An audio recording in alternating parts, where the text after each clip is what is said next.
A near-capacity crowd is on hand here at the New Orleans Superdome for today's interdivision battle between the Detroit Lions of the NFC Central and the New Orleans Saints of the NFC West. And good afternoon, everyone. I'm James Brown along with Randy Cross. And Randy, both New Orleans and Detroit come into today's contest as 2 of 7 teams in the NFC with disappointing 2-4 records. But believe it or not, they're all still in the playoff hunt. There is not a team in the NFC out of the playoff hunt. Matter of fact, Saints head coach Jim Mora told us, hey, this is the most confusing, jumbled season I have ever seen. A bright spot for the Saints so far, though, has been quarterback Steve Walsh. In 3 weeks, he's assimilated the offense, and he's the ideal leader for this ball control conservative Saint offense. Randy, this much talked about run and shoot offense of Detroit has improved considerably over last season, but surprisingly their defense is giving them trouble. Exactly. They're struggling, but they get linebacker Chris Spielman and safety Benny Blades back today and just in time. In their last game 2 weeks ago, they gave over 500 total yards and over 300 yards rushing.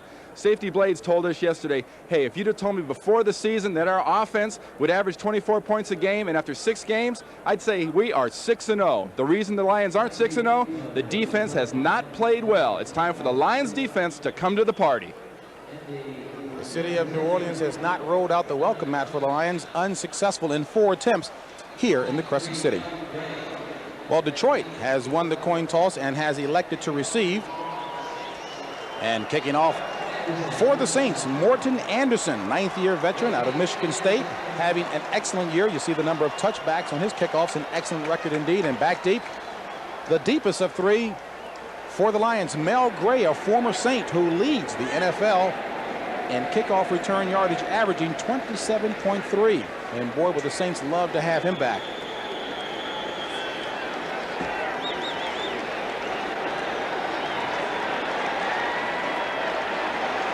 As we get set to kick off a doubleheader Sunday here on CBS, and we're underway, and Anderson with the high one from the 4, and Gray loses the handle and is tackled at the 1.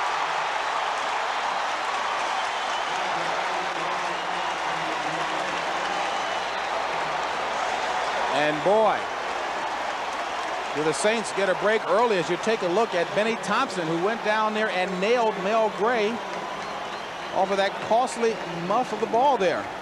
What a way to start a game. A high, deep kickoff by Anderson, just mishandled by Gray. Special teams coach Frank Gans would go crazy on that. He cleanly fielded the ball in the field of play and was in the field of play when he was hit, so it was not a safety, but they're about as far back as you can get.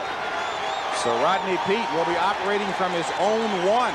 Rodney starting after missing the last 2 games on the ground. Sanders. 4-yard gain by Barry Sanders, stopped by Wayne Martin, and the offensive line for the Lions. Lomas Brown, Andolsek, Kevin Glover in the middle, Dallafour, and Eric Sanders. Only 1 running back in the silver stretch, Barry Sanders. Wideouts, Clark, Johnson, Matthews, and Terry Greer. 4-yard pickup on that play brings up a 2nd and 6 for Peete and the Lions.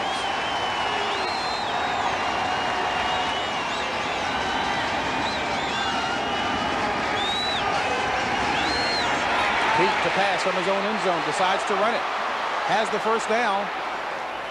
So Rodney Peete, that's the dimension he brings to the Lions offense with the scamper, picking up the first down, stopped by Vaughn Johnson. Now, because of the run and shoot of Detroit, an adjustment by the Lions make that the Saints on the defensive end, 2 down linemen and only 3 linebackers. Sam Mills will play, and as far as the defensive backs are concerned, 6 in the game. 1st and 10 for the Lions. Ball at their own 15, just underway here, first quarter play. Richard Johnson in motion. This is Sanders. And Sanders slipping and sliding to the right for a pickup of 2. Pat Swilling, 5th-year linebacker, on the stop for the Saints. When you're playing against this run and shoot, people like to concentrate on something called the box. These guys are in the box. That's the area right in front of the offensive line, in front of the offense. There are 5 people in front of that box or in that box. That means a run for the Detroit Lions. If this run would have taken just a little bit longer to hit, it would have been more effective. The defense would have been further out of position. Ball at the 17, 2nd and 8 for the Lions. Long count by Rodney Peete. And a handoff to Sanders, who somehow escapes being nailed for a bigger loss.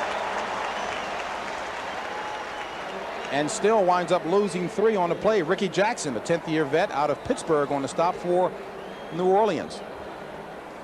Wayne Fontes, in his 3rd season as head coach of the Lions, 2nd full season. Mr. Optimism, Randy. His coaches love him, his players love him, the fans love him. Everybody loves Wayne Fontes in Detroit. And everyone wants to love even more a winner. 3rd and 11 from the 14. Need to get to the 25.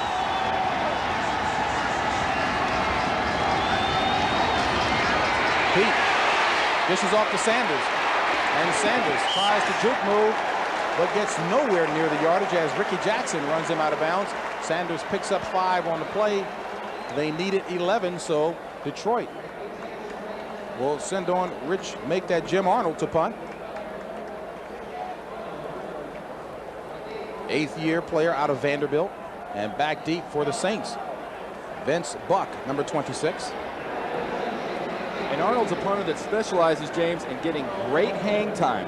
He's coming off an off-season patella knee injury. He had surgery on it, and he's getting great hang time this year. That enables excellent coverage by the punt team.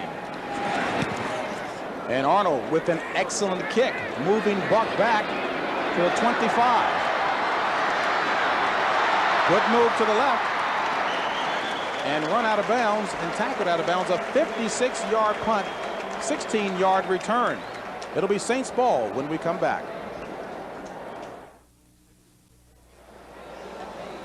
Just underway here in New Orleans. James Brown along with Randy Cross bringing you this interdivision battle between the Saints and the Lions. Saints take over good field position from their own 40. And Dalton Hilliard, you see there in the cap, talking to Steve Court, unable to play today. Bad knee problem.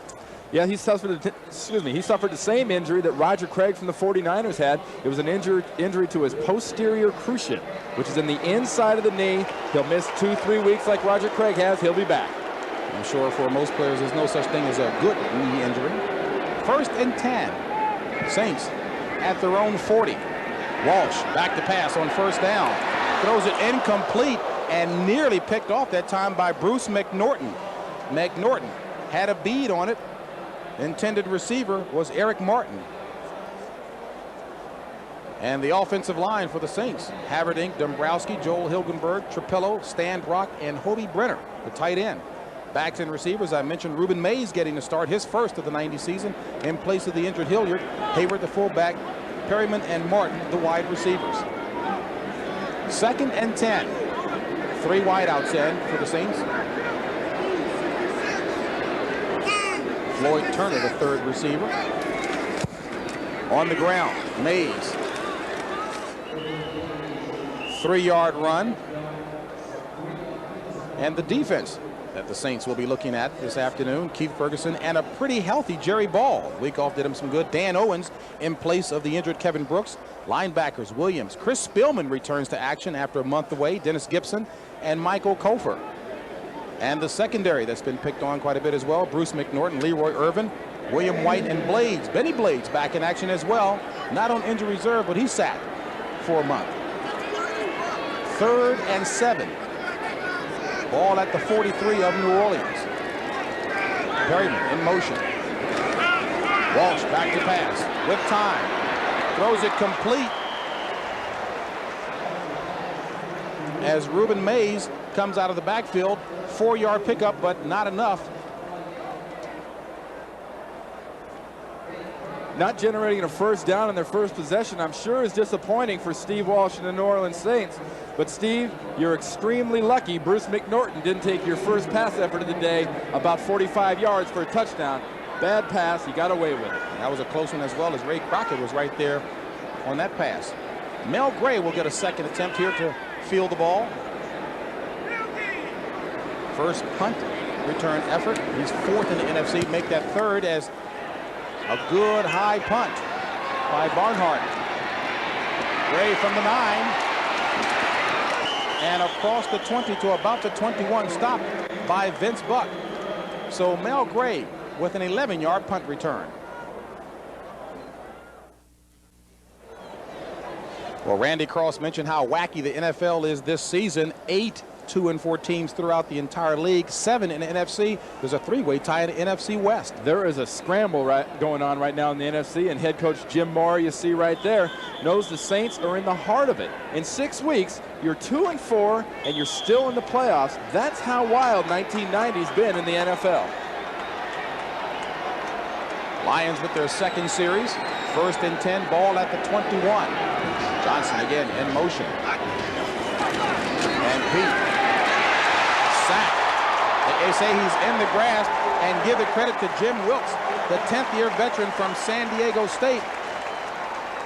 First sack of the ball game, and a loss of 9 yards. We talked about the box. Here's the box one more time. Now we got to put everybody in there. There's 6 guys in the box. You get 6, that means pass. It's going to be a pass, and if this is grasp and control, I've got to think the referee is definitely looking out for Rodney Peete's health, because it's ever so brief control and a very, very little grasp. Jim Wilkes, the veteran along that defensive front. 2nd and 18, call it. 2nd and 18. Pete throws it complete, as Aubrey Matthews is wrapped up and dropped around about the 18. Pickup of about 5 on the play. As a team, the Detroit Lions do not have very good speed from their wide receivers. They can be covered, and it's very key for the Detroit Lions and Wayne Fontes there to get Barry Sanders in short screens and over the middle involved in the passing game. He had 135 yards receiving against Kansas City 2 weeks ago, and that really brought this offense to life. As improved as the run and shoot is, or the silver stretch as far as Detroit is concerned, most people say they could be better with a better group of wide receivers. They could use at least 2 good wide receivers. 3rd and 13, ball from the 18. Pete, quick out to Matthews. And Matthews up near the 25. He's still going to be about 6 yards shy of the first down marker. So the Lions will have to punt it away. Second of the afternoon, Jim Arnold coming on as you take a look at Aubrey Matthews. And so far, we've seen an offense that supposedly stretches a defense vertically, do nothing but run horizontally and do things back and forth. They need to move the ball further down the field and stretch the Saints defense. And Vince Buck back for the Saints to receive his second punt of the afternoon. No score, first quarter action, 7:10 remaining in the first quarter. And Arnold with yet another good one from the 26. Buck takes it up to exactly the same spot as last time, to about the 40. Toby Castone on the stop. 49-yard punt, 15-yard return.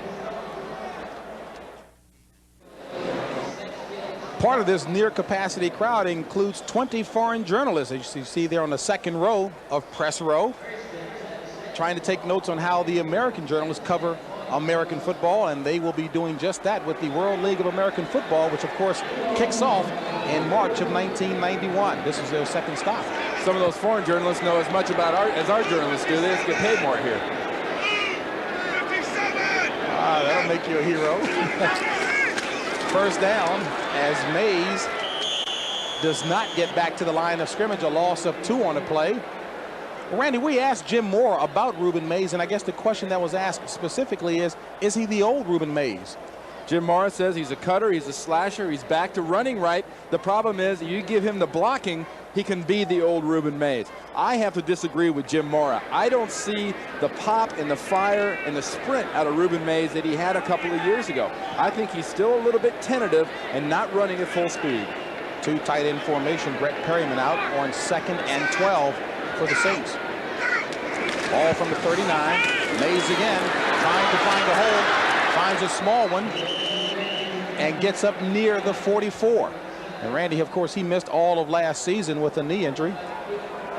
And boy, before the knee injury, actually, James, what he had hurt, he had Achilles tendon surgery. He had one done a couple of years ago, and they weren't tendon breaks. They were frayed Achilles tendons. He had one fixed 2 years ago, and last year he had the other one fixed. And he's just now getting back to where he can run at full speed. That play was a good example. He did not have much of a hole to go into, so he had to be very tentative. And prior to that injury, he was some kind of back. 3rd and 7. Ball at the 44 of New Orleans. Trips right formation for the Saints. 3 wide receivers. Perryman now in motion.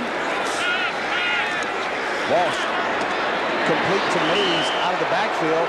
Nowhere near the yardage needed for the first down, and the fans voicing their displeasure with the play calling there. Well, neither one of these offenses so far, James, are going more than 10 yards downfield or taking any chances. So Tommy Barnhart, 4th-year player out of North Carolina, comes on for his second punt of the afternoon. And back for duty again, Mel Gray. Mentioned that Mel is 3rd in the NFC in punt return average with a 10.4 average. High and short as the ball takes a Detroit Lion bounce, and that's a live ball. It was a fumble, and this will go over to the Saints. So the ball hit a Lions player, and Fonts obviously frustrated. That is the second terrible special teams play by the Detroit Lions, a team coached by one of the best special teams coaches in the business. Frank Gans has been completely outplayed, and there you see Gans right there on a punt like that, short. The word is usually fire, fire. You want to get away from that ball. Here's Jeff Campbell right here. Watch the ball come towards him, hit him, the ball becomes live, and it's going to be all for the Saints right here. Watch. The ball hits him on the back. Back to live action as Mays to the left, cuts back, and gets inside the 20. A 7-yard run by Reuben Mays. Like I said earlier, you're screaming fire, get away. Nobody should be near this ball. You should run to the sidelines. Why be near here? Why are you going to block? You don't know where the ball is. Get out of the area. Same situation happened for the Washington Redskins when Johnny Thomas had a ball hit him on the leg when they played the Giants and lost. 2nd and 3. Ball at the 19 of Detroit. Mays inside the 15, down to about the 12. Enough for the first down. 7-yard run by Reuben Mays. Well, Coach Jim Morris said in order for Reuben Mays to run well, he's got to get good blocking. He gets excellent blocking. Did you see the block on Jerry Ball, number 93, the nose guard? He got crunched. Good blocking by the front of that New Orleans offense. That's saying something, because Jerry Ball is indeed a load. 1st and 10 for the Saints. 3:36 remaining in the first quarter. No score. Saints trying to capitalize on a second Lion mistake. And Mays gets the call inside the 5.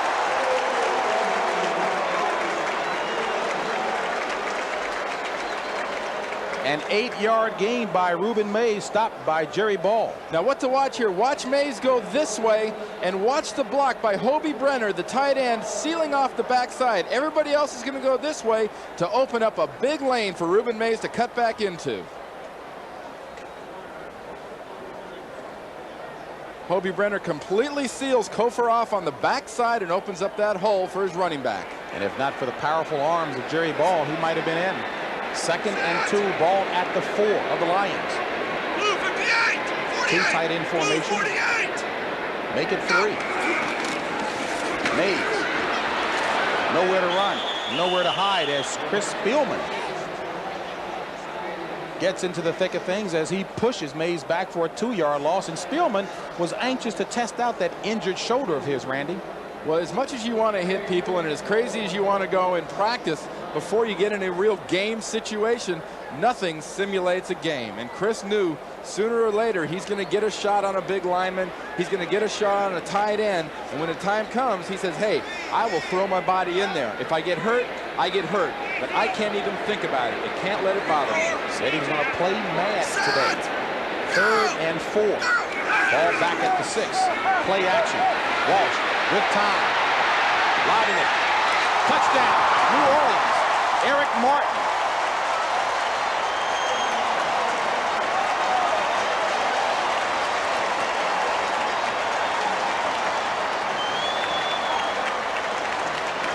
So So that makes the 48th consecutive game that Eric Martin has caught at least one pass, this one of the touchdown variety, and the Saints capitalize on the second mistake by the Lions and move ahead by a touchdown. Excellent example of the poise of Steve Walsh. They haven't had a quarterback since Archie Manning that took the time and really had the poise to sit back there and hit his open receivers. And the point after by Morton Anderson is good. So the Saints, on a Detroit mistake, capitalize and lead it 7-0. They've got to get after the quarterback. There you see our scoring drive with a pass from Walsh to Martin, a 6-yarder for a touchdown. Morton Anderson kicking off and boots this one. A beaut. 4 yards deep in the end zone comes out Mel Gray. And Gray up near the 20. There's a late flag on the play as Mel Gray gets it up near the 18. Well, there was a first set of flags way back here by the kicking team, by the 35, that would indicate offsides against the kickers. And if it is offsides against New Orleans and you're Detroit, you got to take this penalty, get the ball, give them a chance to kick again. Jerry Alston is our referee for today. We have offsetting penalties. Number 34 is offsides on the kickoff. Number 51 was holding on the run back. We'll replay the down. And Wayne Fonts got lucky there, I think, replaying that down, because it was a poor decision bringing that ball out of the end zone from about 3 yards deep. Kneel down, take the ball in the 20. 34 was Craig Hayward for the Saints, and number 51 for the Lions was Nico Noga. Let's take another look at that 6-yard touchdown from Walsh to Martin. And I'd like to say something here about Steve Walsh. Terry Bradshaw in the NFL Today talked about young players having composure, the quarterbacks being cool. Walsh is a very cool, composed quarterback. Looks, takes the time and does it. He's got the potential, I believe, to be the best quarterback they've had down here in New Orleans, and there's been some great ones. Archie Manning, Kenny Stabler, James, who you worked with last year, was a great quarterback. And you see Steve Walsh conversing there with Carl Smith, the offensive coordinator. You know, Terry Bradshaw also mentioned that young quarterbacks have to go through the booing, endure the booing of the fans, and indeed Steve Walsh did that the series before. They were displeased, the fans, with the play selection. Walsh calmly comes back, throws a TD strike. And that's a great combination. Carl Smith and Steve Walsh, they're exactly alike. Very quiet, very calm. We may have to communicate via sign language, huh? And this is a short kick from the 8. Gray. Flag on a play. Gray has a hole. No one's going to catch him. And Mel Gray scores, but there is a flag back at the 21-yard line, and this, folks, will be called back. That's coming back. It's going to be holding against the Detroit Lions. Make that now 4 terrible plays. During the run back, number 57, holding, 10-yard penalty. The Detroit Lions are piling up special teams mistake at a geometric rate. There you see Victor Jones, number 57, the backup linebacker, flagged for that holding on that return. Well, although there was a penalty on the play, you got a clear indication of how dangerous Mel Gray is and why he leads the league in kickoff return. You'll see Victor Jones coming out of the left part of the screen here. We'll see Gray fielding this kick. Now here comes Victor Jones in the left, right there. He's got his hands on the side of the defender, of the guy covering the kick. And it's just, you can't do that. On a special teams play, the referees, there's almost one guy for every blocking combination. The officials will catch you every time. So Detroit is caught back deep in its own territory, ball at its own 12 with 1:25 remaining in the first. Shovel pass to Sanders. Sanders with room. The first down. And Barry Sanders, juke moves and speed gets him up near the 40. Boy, none of the Saints relish the idea of being embarrassed by this guy. A 27-yard scamper by Barry Sanders. And almost a smile out of Jim Mora on that run right there. Watch Barry Sanders. The key part to really concentrate on, it's a shuttle pass. It's a great call. Little flip there. Watch Brett Maxey, number 39, come into the screen right here. You remember the old term getting faked out of your jock? He got disrobed by Barry Sanders on that one. Ball at the 40 of Detroit. 1st and 10. Under a minute to play in the first quarter. Lions trailing by a touchdown. Pete, good time. Complete to Clark. And Clark picks up another first down. Ball will be marked at the 45 of New Orleans. A 16-yard pass play. So Detroit trying to come back quickly. Defensive football is a game of reactions and really of reflexes. On the game before, or the play before, Barry goes a long way on a little flip pass like that. That play, the linebackers were a little bit closer to the line of scrimmage. They were more concerned with Barry Sanders. That opened up the crease between the linebackers and the safeties for that pass. This will probably be the last play of the first quarter. Long count by Pete, audibly.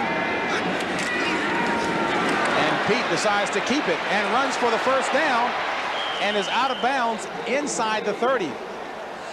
But that'll do it for the first quarter of action, as Detroit driving and threatening on that 18-yard run by Pete scores Saints on top by a touchdown.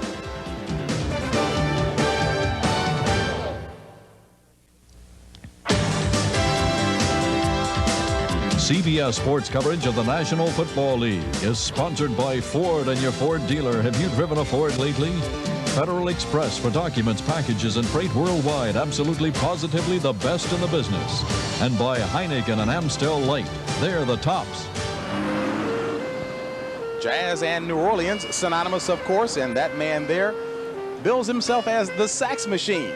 But the music being played today inside, take a look at Eric Martin, who caught a pass for the 48th consecutive game.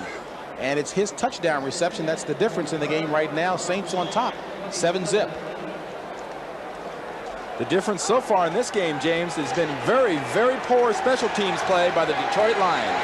Lions with an opportunity at the 27 of New Orleans to start the second quarter of action. 1st and 10. Pete with time, going up top, looking for Johnson. And a near circus catch by Richard Johnson, who is only 5'6", 165, and had to leap up to get over Toy Cook to try and pull that one in. But an excellent effort. Rodney Peete so far in the first quarter, 5 of 6 for 60 yards, has an opportunity to hit Johnson earlier. He was open. Look at him come back right over the top of Toy Cook. Both guys are going for the ball. That's no interference. But Pete should have hit him earlier. He had an open receiver in the end zone. So it brings up a 2nd and 10. Sanders trying to find a hole and grabbed quickly by Ricky Jackson.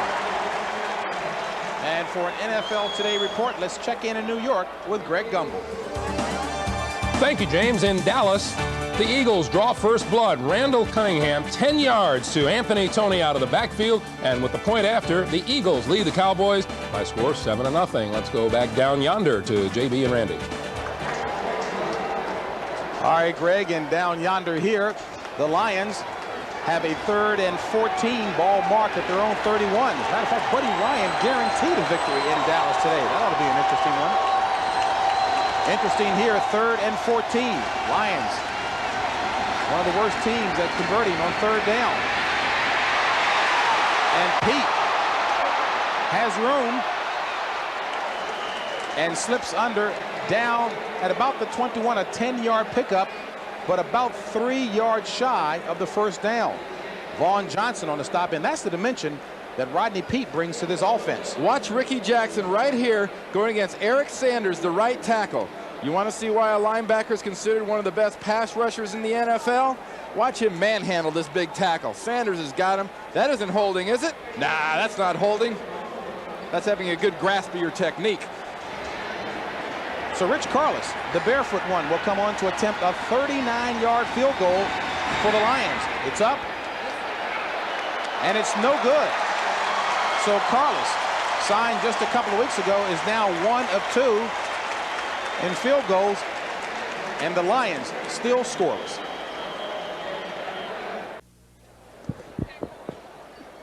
Well, the net effect of this game summary, Saints on top 7-zip, but that last line, Randy, that's the big one as far as Detroit's concerned. 4 special teams mistakes. You know, I've been around the game a little while, James, and I've played on some very, very bad teams in the NFL. This might be the worst 17 minutes of special teams play I have ever seen. Frank Gans, the special teams coach for the Detroit Lions, I firmly believe is one of the best coaches in the league at special teams, but he can't get out there and do it. Right now, the Lions have lost complete concentration on their special teams unit, and offenses and defenses will not lose a game for you as fast as bad special teams. They've had a drop kickoff. They've had Jeff Campbell get hit in the back on a punt return. They've had a missed short field goal of 39 yards, and they had holding on Victor Jones on a touchdown kickoff return. And it's 1st and 10 here for New Orleans. Ball at their own 22. Gil Finnerty, the back end, and Finnerty gets the call and actually runs into a wall and is pushed forward for a 1-yard gain. Michael Kofer, the big one, 8th-year player out of Tennessee, and boy, is he a physical specimen, and he hit Finnerty hard.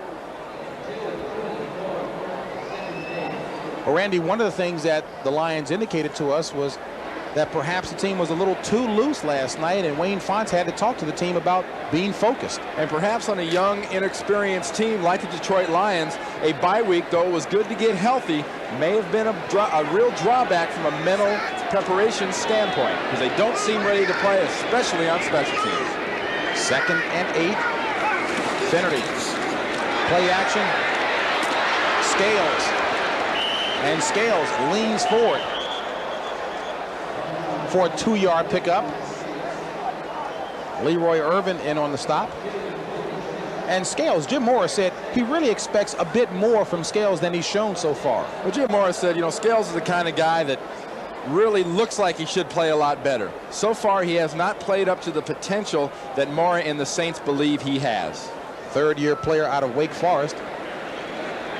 Morris said he runs decent, average blocker, decent hands, but should be a lot better. 3rd and 5. Ball marked at the 27 of the Saints.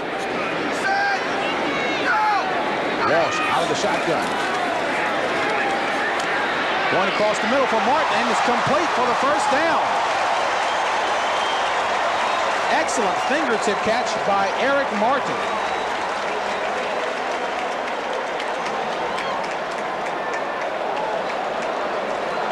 Well, Detroit's got their big guys coming after Steve Walsh and the New Orleans Saints, and it's a nice job of pass protection. But watch this catch by Wayne Martin. Out on the tips of his fingers, William White, the safety number 35, was with him, but it was an excellent catch by Wayne Martin of really an overthrown ball. 19-yard pickup on the play. 1st and 10 for the Saints. Ball at their own 46. 10:45 remaining in the 1st half. 3 wideouts. Handoff goes to Finnerty.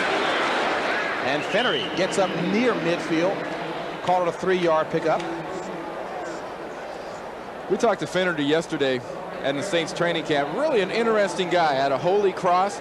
He played at Holy Cross before the running back that everybody wants to talk about, Gordy Lockbaum. And he said, you know, it's not really a good subject to bring up around me. I played there before him. I ran the ball good. He becomes a star. But he's trying to run toward, hope for star status here. 2nd and 7. Ball at the 49 of New Orleans. And boy, did Stan Brock move about a good minute ahead of anyone else on that play. Number 67. False start, number 67. It's still 2nd down. Randy, it's almost like you could hear him say, oh my gosh.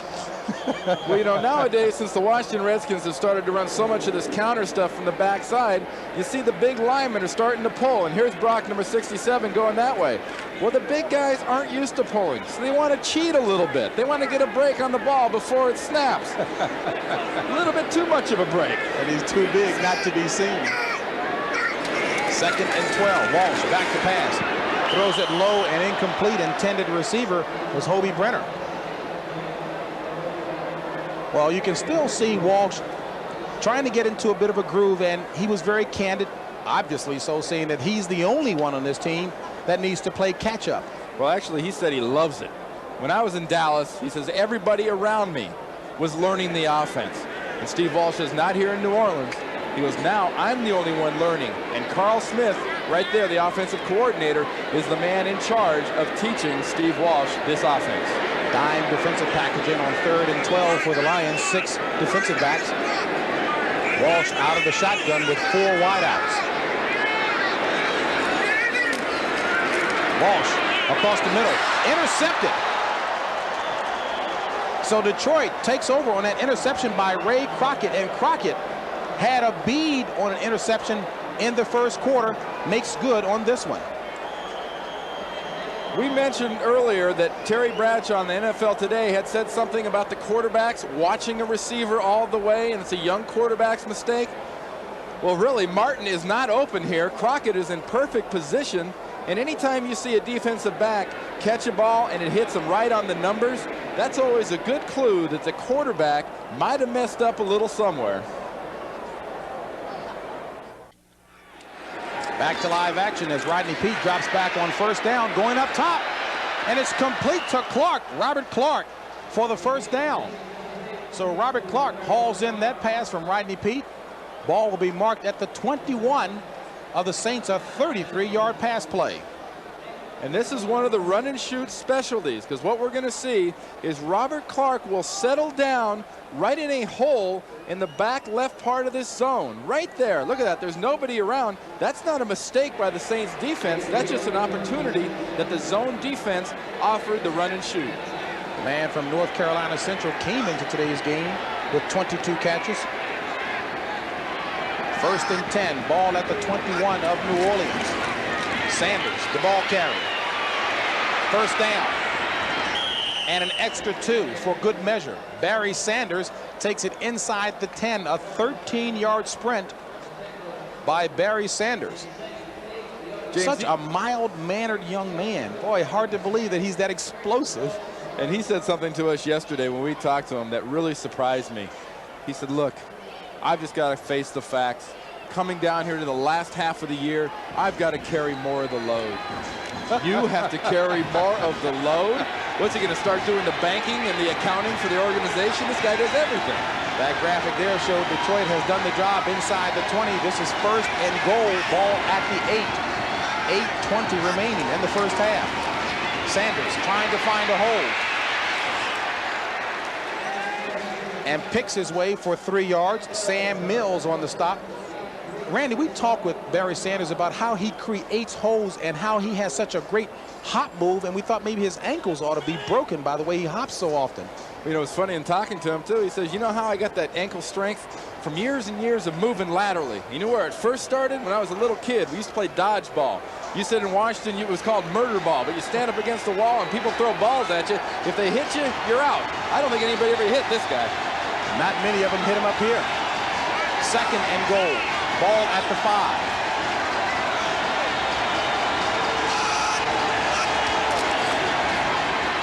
Peete. Pass intended for Richard Johnson, just a little low on the pass. Catchable? Might have been a little bit low. I believe that was very catchable. And Detroit receivers have had a history in the last year and a half, and the receivers are taught by that man in the middle right there, Mouse Davis with the headset. Going to give Bob Galliano, the backup quarterback, the play, and Bob will signal it in. But these receivers have had a history of dropping passes. If you're not quite fast enough and not quite good enough to get open all the time, you better not drop passes.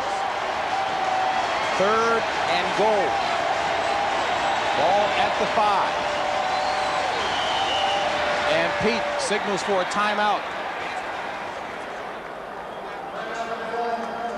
So Rodney Peete signals for a timeout to go and discuss things.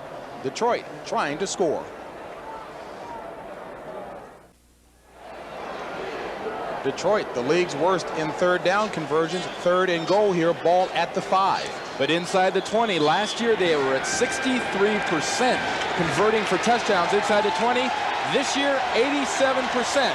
Remarkably high, a great improvement.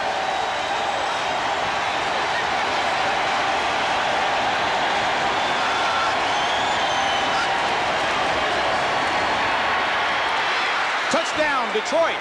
Rodney Peete finds Robert Clark. And those new and improved numbers you were just referencing, born true here. Also a very, very good example of taking what the defense offers you in the run and shoot. How do you really defense against a receiver who's not even looking when the ball's flipped out? Rodney Peete flips it out. Clark has not even turned around yet. Milton Mack, number 24, covering on that play, never had a chance. And Rich Carlos successfully converts the point after, so Detroit knots this one up at 7 apiece.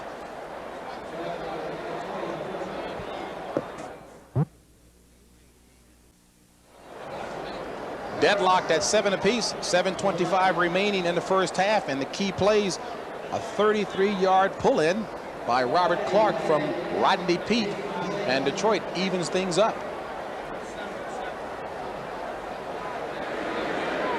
Rich Carlos kicking off, back deep for the Saints, Gil Finnerty.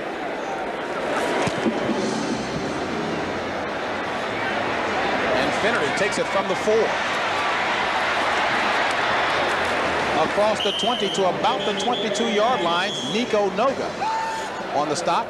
And I mentioned at the top of today's game, this is the first slate of games of a doubleheader Sunday here on CBS. Washington and New York. Most of you will see, and others will see, Chicago at Phoenix.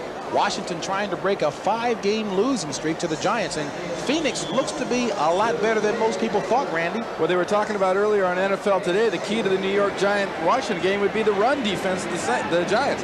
I think it's the passing game of the Washington Redskins. They've got to move the ball through the air. With another young quarterback, Stan Humphries. 1st and 10 for the Saints. Ball at their own 22. Walsh back deep to pass. Throws it complete to the 25. Only a 3-yard, call it a 4-yard pickup pass to Hobie Brenner. As we take a look at the NFC East, Giants sitting atop that division undefeated. And Dallas, Randy, you made the point again that if the season were to end last week, Dallas would be in the playoffs. And that's why you play 16 weeks, because at the end of 16 weeks, Dallas will not be in the playoffs. Ooh, strong and emphatic. And you see Phoenix is playing this today down in Phoenix. It's going to be 88 degrees. That's a big, strong, physical offensive line in Phoenix. They can wear an opponent down in that heat. Ditka trying to talk his guys into shape, saying they won't affect them. 2nd down here. And the Detroit defense affected. Ruben Mays that time, only a 1-yard gain. Ruben Mays played against Phoenix earlier, picked up 99 yards in his only other previous action. We saw earlier that Philadelphia-Dallas score. Philadelphia's got to be careful with the Dallas Cowboys. They are a team, if you let them hang till late, they've got a pretty good chance of beating you. Somehow, these guys stay close with a very effective defense, and Troy Aikman does just enough to win games. 3rd and 5. Ball at the 27, 5:50 remaining in the first half. Walsh throws it complete to Martin, and Martin loses the ball. And it stays New Orleans ball, so that was a live ball that Martin dropped, but it went out of bounds as Detroit tried to keep it in play. Did not. So that will be credited as a reception. This is a replay waiting to happen, because the key is going to be, did Wayne Martin catch the ball, have possession, get 2 feet down, and then fumble? Then it's a live ball.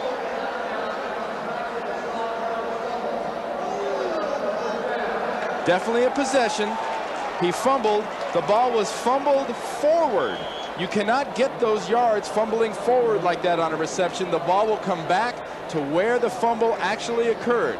Watch Wayne Martin. He's got it. He's got 2 feet down, and then he just sort of lets it go. They credit it as a 6-yard pickup and enough for the first down, as you heard Jerry Alston. Quick out pass to Brett Perryman, and Perryman dives across the 35. Call it a 2-yard gain on that play. And if Brett Perryman wants to go over the middle today, I tell you what, Benny Blades, the safety coming back from a little knee injury, is waiting for Mr. Perryman. His good friend, Benny Blades. My good buddy. He goes, we asked him yesterday, are you going to take a good shot at Perryman if you get it? He goes, what? What do you think? I'm going to lay him away. He said the same also applies for Steve Walsh. 2nd and 8. Mays, alone back. Floyd Turner in motion.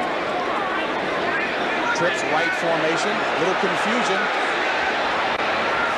And Perryman comes back to the left. And it goes to Mays. And Mays gets enough yardage for the first down. So a good second effort by Ruben Mays as he fights his way for the first down yardage.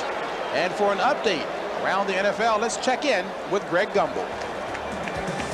JB, thank you. With all the talk of a possible drug indictment, you had to wonder how Donald Igwebuike would react once he got out on the field. He nailed a field goal from 20 yards out, and that pulls the Vikings into a 3-3 tie with Green Bay in Milwaukee. Let's go back to New Orleans. JB and Randy.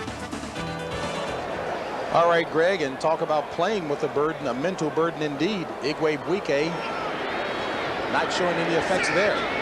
1st and 10 for the Saints. Ball at their own 43. Mays.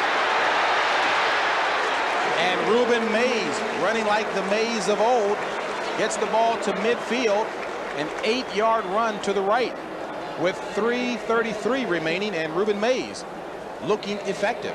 Now this is a play 2 plays ago, but what I want you to look at this trips formation. All 3 of these guys here are going to line up in a straight line. Linebacker Chris Spielman told us yesterday they do 2 things when that happens. They either run the counter with the tackle and the guard pulling backside, or it's a boot and a short pass. Right here, it's a counter backside. Look for that 3 wide receiver formation. 2nd and 2. Ball marked at the 49 of Detroit. This is Mays. And Mays takes it down to the 44. So a 5-yard pickup, 11 carries for 48 yards on the afternoon for Ruben Mays, and the near capacity crowd here at the Superdome enjoying this drive, all tied up at 7 apiece with 2:45 remaining in the second. James Brown along with Randy Cross.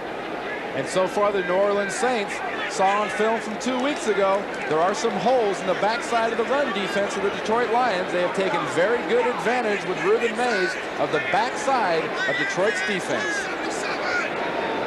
1st and 10. Walsh throws it complete for another first down to Hobie Brenner. And Hobie Brenner has become the Saints' all-time career leader in receiving yards among tight ends. A 12-yard pickup on that play as we wind our way to the 2-minute mark of the first half. Score deadlock at 7 apiece.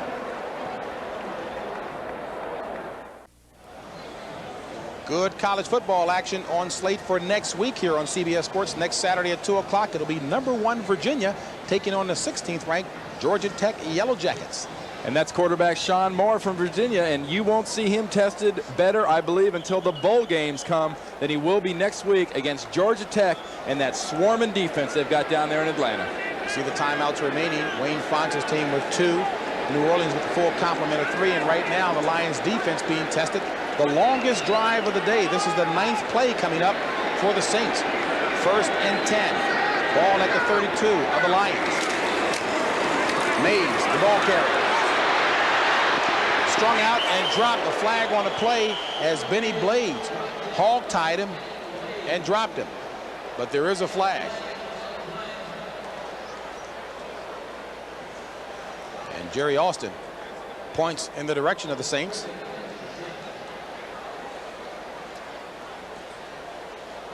Tripping, number 72 offense, 10 yards, still first down. Offensive trick tried that time by Jim Dombrowski. And when you see a guard get called for tripping in that situation, when a play is going laterally like that, it's usually in a blocking combination.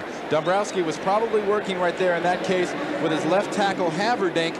Maybe the linebackers tried to run through. Maybe the defensive end got away. But when he's going to the ground, his last desperate move is to try to keep that guy from getting his running back. And hey, you trip him, you kick him, you hold him. It doesn't matter, you just try it. Sounds like that's from the book of Randy Cross. 1st and 20. Walsh dumps it off to Mays. And Mays takes it to about the 38.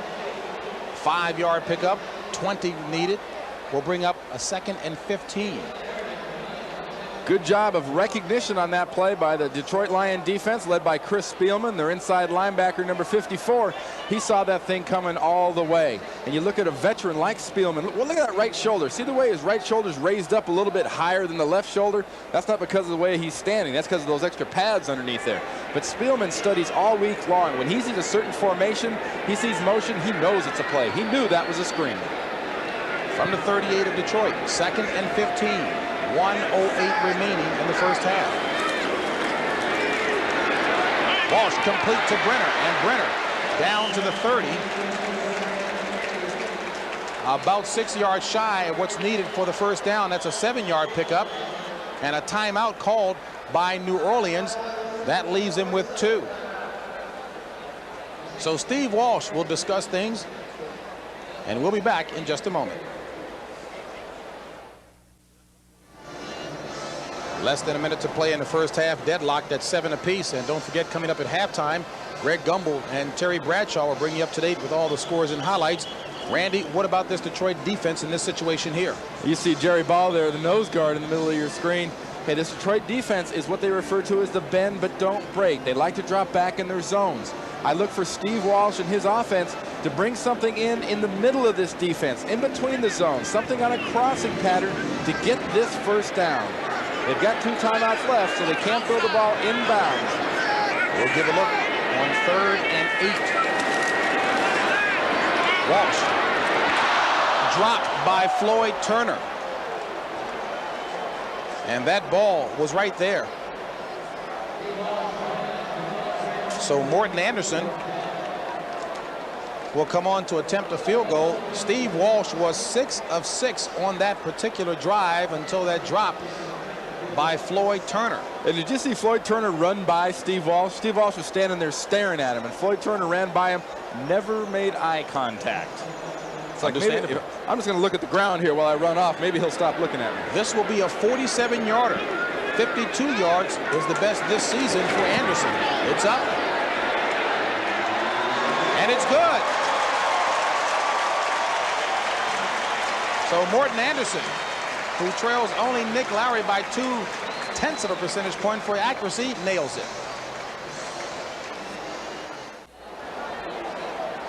There's Frank Gans, the special teams coach once again for the Detroit Lions, who just a little bit earlier was counseling his players on what they needed to do. The gentleman in the suspenders and the ties next to him is kicker Eddie Murray, who's been bothered all year long by a high hip muscle injury.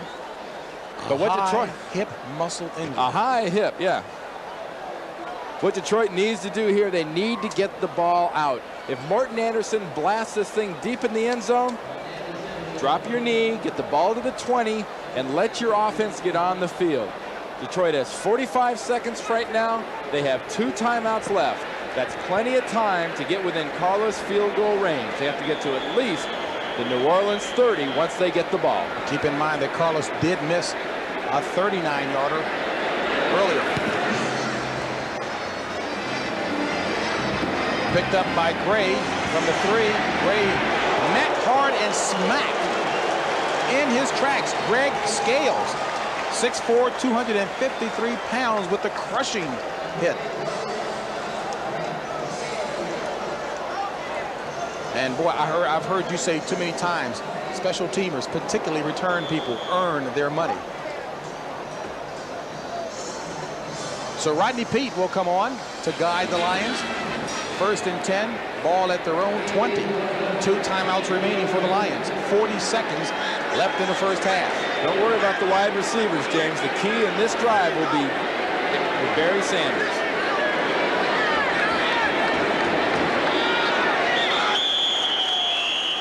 And the clock expired.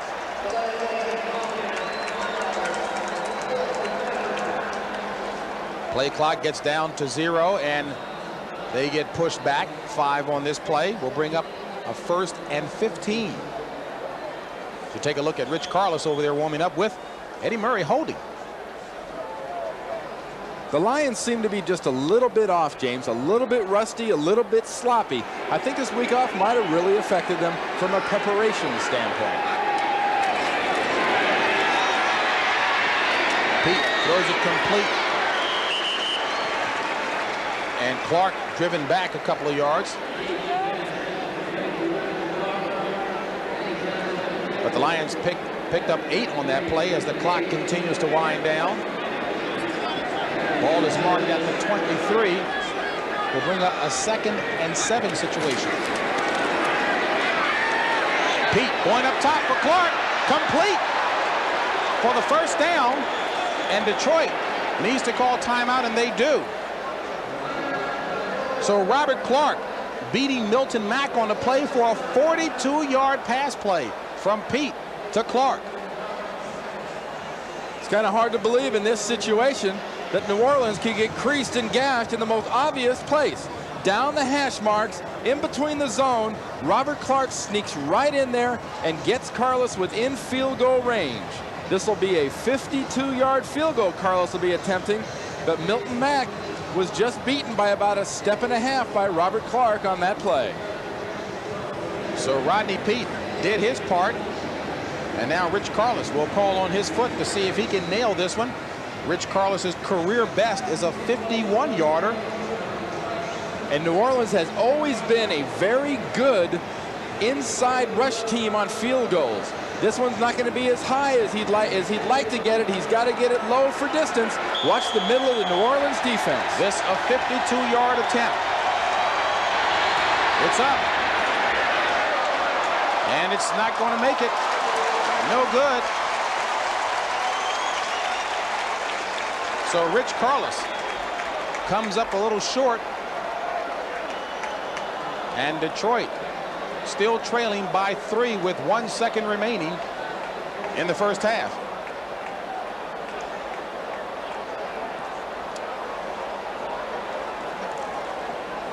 Talk about a game of inches and yards, huh? Well, that's an example there, James. The ball's got to be kicked higher. He knows they're coming in the middle. He doesn't have the luxury of sort of drilling it like he normally would be able to. He had to get it higher and didn't have the distance. And New Orleans will just sit on it and rest it out for the halftime. And speaking at halftime, Greg Gumbel and Terry Bradshaw will be coming your way to bring you up to date on all the action around the NFL. And that's the end of the first half. New Orleans leads it by the score of 10-7.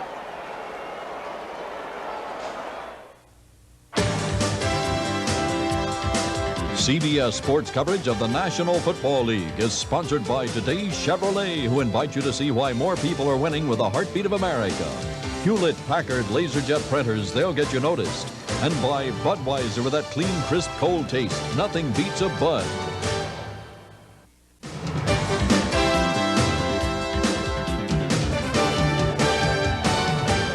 Well, welcome back to our studios, everyone. Greg Gumbel, Terry Bradshaw. Those of you who have been watching the New Orleans Saints and the Detroit Lions, let's run down scores and highlights for you, beginning with the game taking place at Texas Stadium between Buddy Ryan's Eagles and Jimmy Johnson's Dallas Cowboys. It's the Eagles by a touchdown, although Randall Cunningham had his problems early on, under pressure.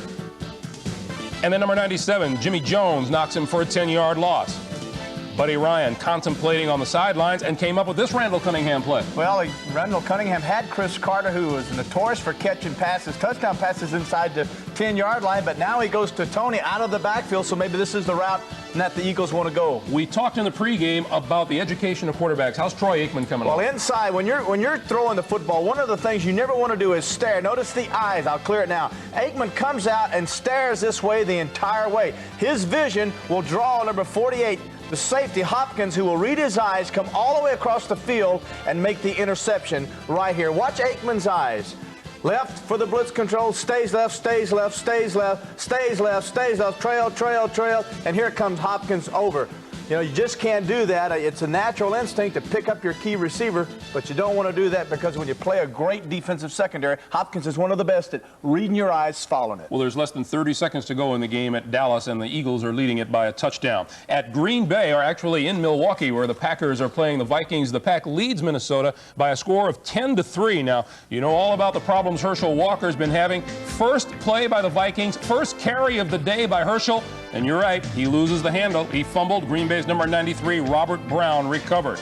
Still in the first quarter, watch Don Mikowski's pass here, knocked down by number 99, Al Noga, as the Vikings played some tough defense early on. And Donald Igwebuike kicked the field goal, and then Darrell Thompson with a 10-yard touchdown to make it a 10-3 Green Bay lead. That's a big touchdown for the rookie. Well, Mikowski's the leading rusher for the Packers. They don't want that to happen. They're a passing football team, and they got to have someone come along. Darrell Thompson, a #1 draft choice out of Minnesota, his first rushing touchdown. This is something desperately, and Fonnie wants someone to rush the ball besides this quarterback. 1 minute to play in Milwaukee, and the Packers lead it by a touchdown. The game you are watching here on CBS, the Saints leading the Detroit Lions by a score of 10-7 at halftime, and Jim Mora stalking the sidelines in the Superdome saw Steve Walsh come up with a touchdown pass to Eric Martin. Plenty of time. Notice plenty of time. Normally teams rush or blitz at the goal line, but not the Lions. They elect to go zone. Martin goes all the way across. Beautiful job by Walsh. Kept his poise. Got the touchdown pass. Meanwhile, Wayne Fonts and his crew came up with this Rodney Peete 5-yarder to number 87, Robert Clark. But the difference is a Morton Anderson field goal from 47 yards out, and the Saints lead the Lions 10-7 at halftime. They're also at halftime in Indianapolis, where the Colts trail Miami 17-7. Jack Trudeau tore a ligament in his right knee, was replaced by Joe Ferguson, who was ineffective, and Jeff George has come on to quarterback the Indianapolis Colts. Now they trail it by 10. Buffalo and New England are at halftime, and the Bills are leading the Patriots 14-3. Steve Grogan, the start in this game, not a very good first half. 6 of 14, 68 yards, 1 interception, and he has been sacked once as well. And as the first half winds to a close at the Astrodome in Houston, the Jets are leading the Oilers by a score of 7-3. Ken O'Brien, a 42-yard touchdown pass to Al Toon. The Jets are leading the Oilers by a score of 7-3. And now Ken Willis has kicked a 43-yard field goal at Texas Stadium as the first half winds down there. The Cowboys are on the board. The Eagles lead it by a score of 7-3. And the NFL Today continues on CBS after this word from your local station.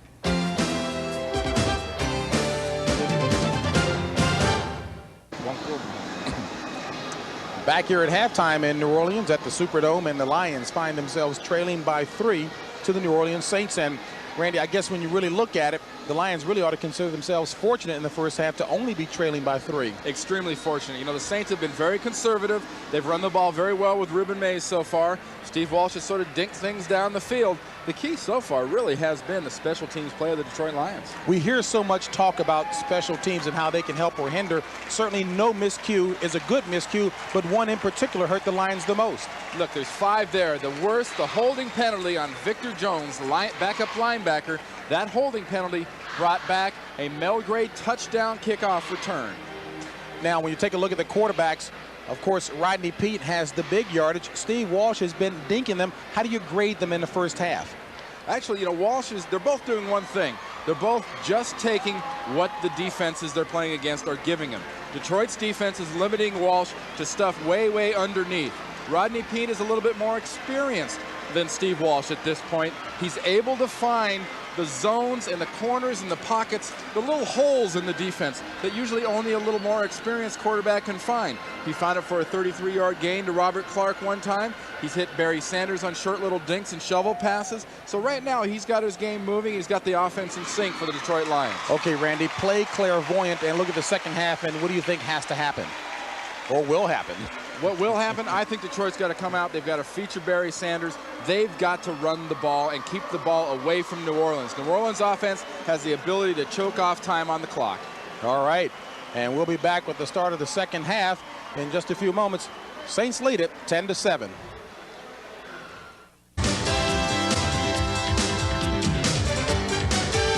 CBS Sports coverage of the National Football League is sponsored by Chrysler, where luxury is engineered to give you the advantage. Castrol, engineered for today's smaller cars. And by McDonald's, you know the one. It's McDonald's for food, folks, and fun.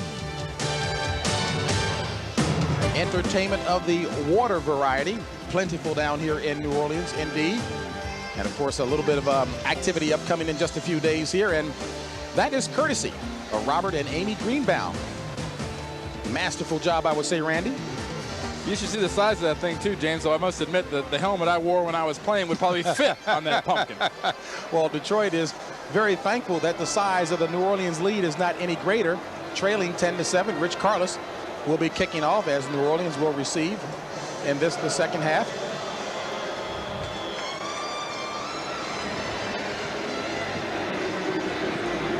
Gil Finnerty and Gene Atkins back deep for the Saints, and this one goes in the direction of Atkins from the 3. Across the 15, the 20. Flag on a play as Atkins gets up to the 30-yard line. So an excellent return by Gene Atkins, but there is a flag on the play. And that's right in the area you get for hand in the back or some sort of a clip. Illegal use of hands. Well, Randy, after 13 years, Number 92, holding on the run back, 10 yards from the spot of the foul. First down. You're smiling, big fella. Not, of course, at the penalty. They see Winston, the gentleman who was caught holding there, number 92, the young linebacker who is a real special team specialist for the Saints. But here in the second half, the Saints had a significant lead in the first half in time of possession, as you can see. For the Saints to win this game, they must maintain that time of possession. Mays and Hayward in the backfield for the Saints. First and 10, ball at their own 20. This is Mays. And Mays diving ahead for 3 yards, stopped by Jerry Ball. What we saw in the first half, Mays taking the ball, going here and cutting back. Watch the defensive players for Detroit. Watch these guys flow and keep their gaps covered backside. Mays has nowhere to go. He'd like to cut back, but there is nowhere for him to go to. And Jerry Ball, the nose guard, moves along the line to make the tackle. 12 carries for 51 yards on the afternoon for Mays. 2nd and 7. Walsh to pass. Going up top, looking for Perryman. Out of bounds, and I'm sure Perryman had to be thinking as Benny Blades had a bead on him, and indeed is talking to his good friend. And if that ball would have been thrown in bounds, Benny Blades right there would have knocked Perryman in the next week. Boy, did he have that one time. The next week, huh? Maybe even back to Detroit. That's right. You get a hit like that where it's set up where wide receivers running along the sidelines, looking up for the ball. That's a real welcome back to the league off of an injury type of a thing for Benny Blades. 6 defensive backs in for the Lions on 3rd and 7. Ball at the 22 of New Orleans. High snap. Walsh going up top, complete for the first down. Gerald Alfin, first-year player out of Kansas State. So that hookup from Walsh gives them the first down. The Saints have seen the emergence in their offense of a couple of fine young wide receivers. Not only Turner, number 88, but Alfin, number 86. Good concentration. He knows somebody's coming below him. He knows somebody's coming in his face, but he hung in there for the catch. Standing next to Lonzel Hill, who has been actually passed by. He's been the victim of the young guys coming along. He's now the 5th wide receivers for the Saints. From the 38, 1st and 10, just underway here in the 3rd. Saints on top, 10-7. Play action, out of the eye. Walsh complete to Mays. And Mays gang tackled at the 43, 5-yard pickup on the play. Walsh, very cerebral type. That was the common thread we heard through all of the conversations with the Saints coaching staff. And on that play, he just sort of sat back there and he took what the defense gave him, flipped it off to Mays. But one thing that really amazed me on that play, did you see who one of the first guys was to hit Steve Walsh on that? I mean, to hit Mays? Jerry Ball, the nose guard, got all the way back there and helped on that tackle. Little family support here. Steve Walsh's father with the glasses, Bill Walsh, sitting next to Steve's girlfriend, Laura. 2nd and 5. Hayward, and Craig Hayward bullying his way for the first down. And did he carry a bunch of white shirts with him? That is what Jim Moore would like to see more of from Craig Hayward, who's actually turned into a better blocking back. When Craig Hayward was at the University of Pittsburgh, he was a ferocious running back. Now here's a little ferocious NFL-style running. He's going to take Chris Spielman. He's going to take Jimmy Williams. He takes about 2 or 3 guys for a short ride. A short ride, only his 9th carry of the year, and a first down for the Saints. Ball marked at the 49 of Detroit. 11:57 remaining in the 3rd. Saints on top, 10-7. Out of the I formation. Play action. Walsh overthrows, and it's intercepted. White. William White picks off Steve Walsh, who overthrew the intended receiver, Eric Martin, and there is a flag down near the Lions sideline. That's more of a case of an infringement after the turnover. Probably one of the defensive players for the Lions blocking on the interception return.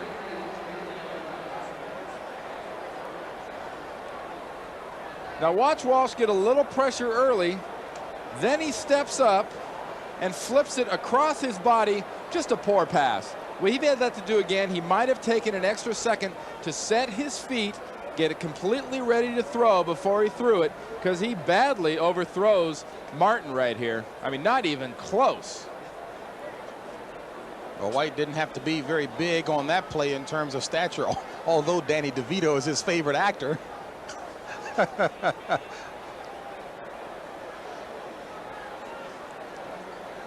After the interception, number 29, illegal hands to the face, 10 yards, still first down Detroit. And the main reason Timeout. for the conference right here probably was the fact was that an infraction before the interception or after the interception.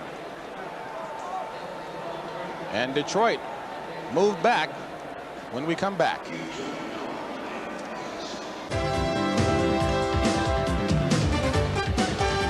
Great looking shot of skyline of New Orleans and of course the Superdome there. Detroit Lions and New Orleans Saints doing battle inside the dome. Saints on top by the score of 10-7. James Brown along with Randy Cross. Lions 1st and 10. Ball at their own 29. Pete back to pass. And throws it behind the intended receiver, Robert Clark, as Pete was feeling the heat behind him. And an interesting note, this is the first time this year the Detroit defense has had 2 interceptions in the same game. A team that has been run against and run against successfully does not usually have to worry about getting too many interception chances. If teams figure they can run the ball, they'll just run it down your throat and run out the clock. Lions came into the contest with a league low of only 2 interceptions. 2nd and 10.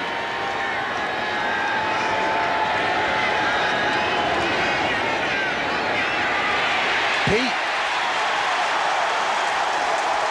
And give the credit to Ricky Jackson, sack number 2. And Ricky Jackson really does enjoy playing against the Lions. 6 total sacks against the Lions last time. Ricky Jackson's coming out here working out of the left side of your screen, working against Eric Sanders. Completely physically dominates Sanders one more time for a sack. A loss of 4 on the play, and Ricky Jackson loves playing against the Saints. Brings up a 3rd and 14. Make that the Lions. Matthews in motion. Now in the slot. Pete throws it complete to Johnson, and Johnson greeted by 3 Saints. Going to be about 5 yards shy of what's needed for the first down. Brings up a 4th down situation, and Jim Arnold on to punt. Detroit might want to think about starting to roll to Rodney Pete's left, because Jackson is putting all sorts of pressure on the Detroit Lion offense right now from his left outside linebacker position. Vince Buck back to receive for the Saints. Rookie out of Central State of Ohio.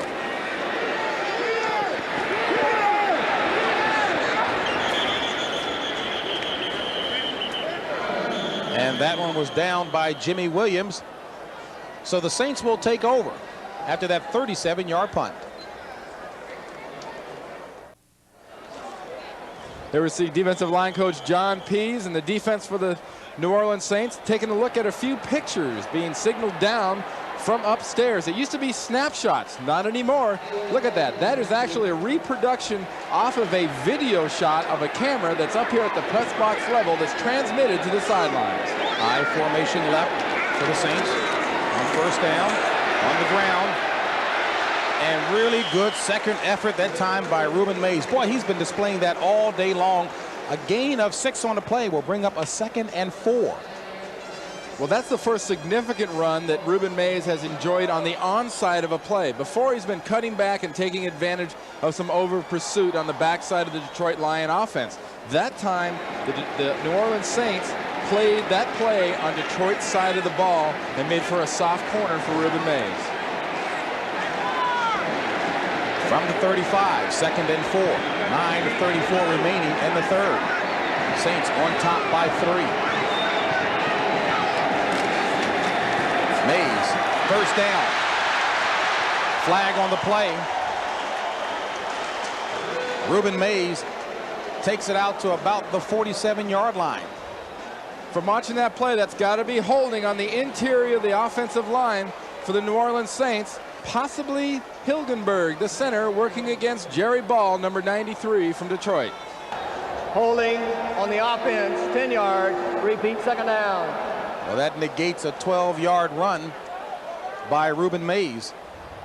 Now here's Jerry Ball working against Joel Hilgenberg from New Orleans. Watch Hilgenberg kind of torque him to Hilgenberg's left. He gets a hand in there. Look at him pushing that left shoulder with the left arm. Gets the arm underneath and hooks him. A umpire standing behind the nose guard there sees that hook of that left arm on a defensive lineman.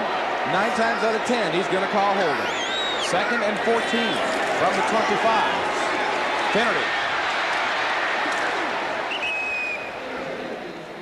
And Gil Finnerty gets it up, picking back up 8 yards on the play. And the Detroit defense made a point of telling us last night, we've got to pick up our intensity. We've got to get to the ball, and we've got to be aggressive like we were last year. Watch Jerry Ball. Gets a jump on Hilgenberg, fights through that block, but Finnerty's got some strong legs and some good upper body strength, runs right through an attempted arm tackle of Jerry Ball. You know, Benny Blades, the safety, told us, we watched the film of our game last year against New Orleans. We were shocked. Our intensity isn't there. We're not tackling like we used to. We've got to get back to our old style of defense. Jerry Ball is looking pretty good. 3rd and 6. Out of the shotgun. Intercepted by Spielman. And Chris Spielman, a flag on a play. Chris Spielman with the interception. And a Detroit player limping out there on the field as well. It looks like William White. That push out of bounds on Chris Spielman might have been a little bit late. Might have been what they were calling over there. And Chris Spielman comes up with interception number 1 in his career. After the interception and on the run back, holding number 29 Detroit, 10 yards from the spot of the foul, first down. And that's Bruce McNorton.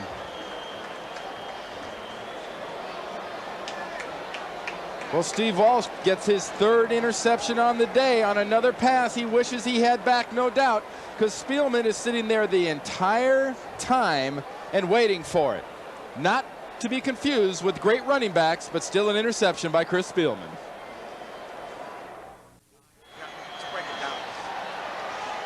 Here you see Chris Spielman on the bench getting his jersey sewn back together by the assistant trainer, Jan Jarosevich.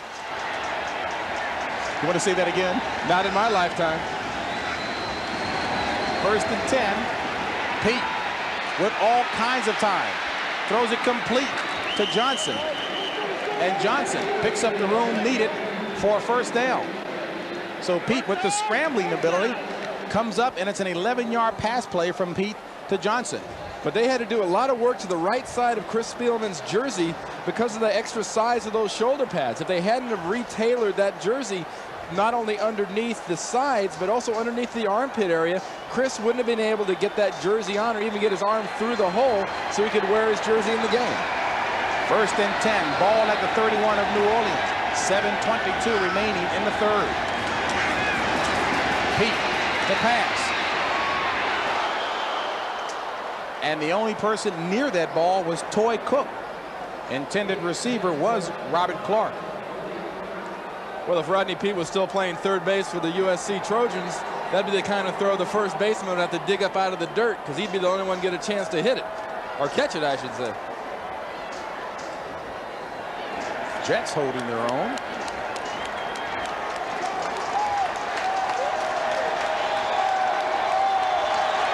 Second and 10 from the 31.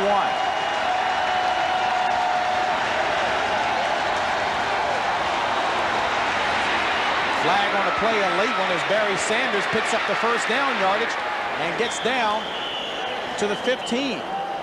A 16-yard scamper by Barry Sanders, and there is a flag on the Lions' side of the field. Well, that's one of the plays you hear one side saying it's the other guys on the other side. Number 56 of the defense. Penalty is declined. First down. Well, the Lions were pointing at the Saints, and the Saints were pointing at the Lions, but the Saints are caught for being offsides on a little quick jump on the snap count. But this is a play the Lions have featured this year and last year, a little quick flip screen to Barry Sanders. You get him out in the defensive backfield, and look out. You're not going to tackle him with one guy. You need lots of help. 1st and 10. Ball at the 15. And Sanders grabbed quickly in the backfield by Wayne Martin. And a little help as well from Sam Mills.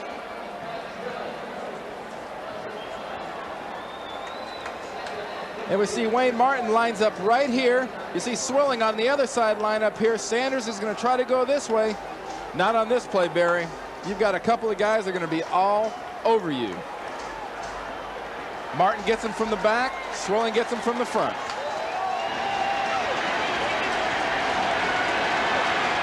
Second and 15.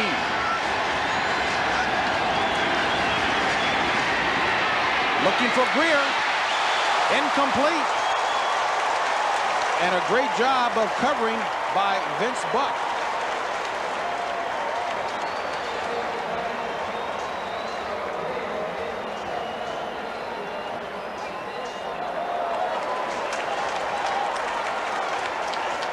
The Detroit Lions are getting lots of pressures from the outsides by the rush, but Rodney Peete is stepping up on that play with good protection and a very, very nice play. Look at that. Great play by Buck. Knocks the ball away at the last second. 3rd and 15. Dump to Sanders. And Sanders is going to be shy about 1.5 yards of the first down as Benny Thompson applies the hit.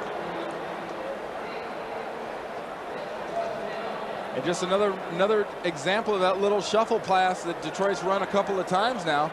And the interesting thing on that play is that goes as receiving yardage, but people forget, just because Rodney's not standing back there throwing it 30 yards, he's just underhand flipping it. If Barry doesn't catch that, it's an incomplete pass. It's not a fumble. It's an incomplete pass. So Rich Carlos will come on and attempt to tie this ball game up. And also attempt to clean up the record so far of Detroit special teams. A 25-yard attempt. And it's good. So Carlos bangs this one through, and the Lions knot it up at 10 apiece.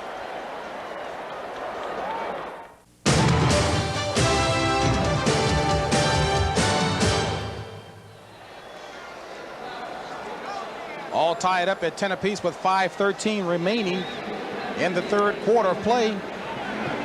And Rich Carlos, who just banged through that 25-yard field goal, ties it up. And Detroit coming on scoring both of their scores after miscues, interceptions.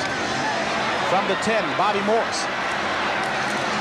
And Morris hit at about the 23-yard line by Nico Noga. Of course, we all know that Halloween is coming up on Wednesday of this week as we take a look at our handy artwork again, once again. And a post-Halloween edition, our crew, the NFL Today crew, in the spirit, as they always are. Next Sunday, start your week off with them at 12:30 Eastern time. Then many of you will see the Washington Redskins battle the Detroit Lions, and some of you will see New Orleans take on the Cincinnati Bengals. Check your local listings for the game in your area. A treat here, all tied at 10 apiece. Mays and Hayward in the backfield. 1st and 10 from the 24. Saints. Hayward. Big fella. Motoring. Picks up about 9. Good blocking on that side by Hobie Brenner. And Hayward talked yesterday candidly about how he would like to run more. And here's Hobie Brenner, the tight end, working right here against Mike Kofor. But watch this big 260-some-odd pound fullback. He doesn't see anything in the middle.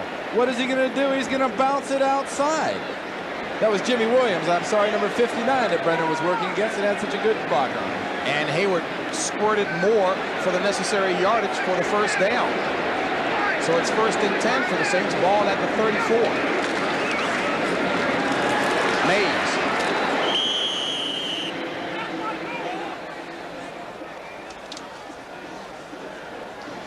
This game is presented by authority of the National Football League, and this CBS telecast is intended for the private use of our audience.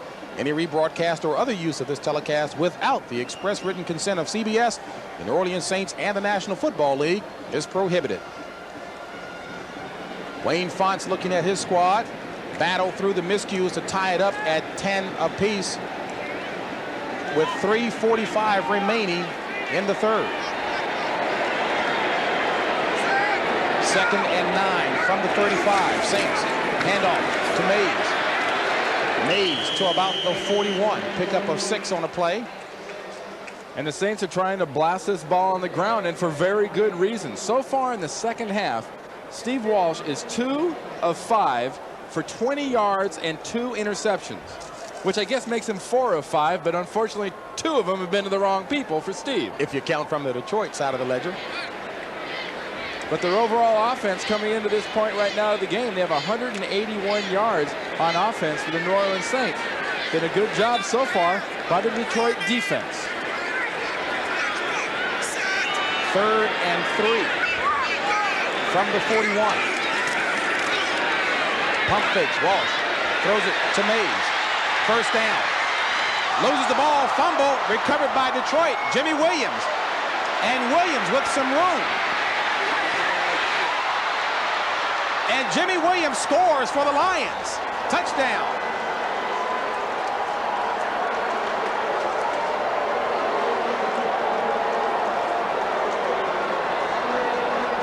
And Wayne Fonts sees his 9th-year linebacker out of Nebraska return that interception for the score.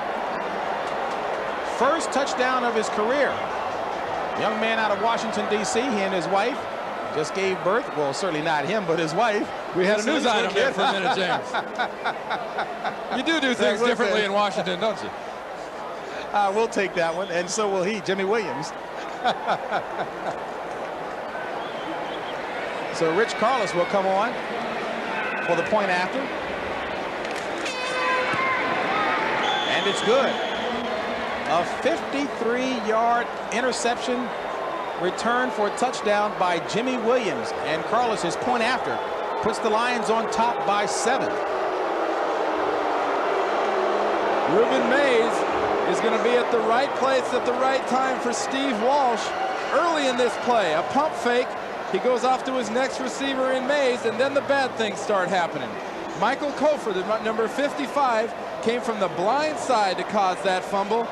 And now Williams is looking for a little help. Gets some from Benny Blades, gets some from Jerry Holmes, or Leroy Urban, number 47, gives him a nice block, and he takes it in for 6.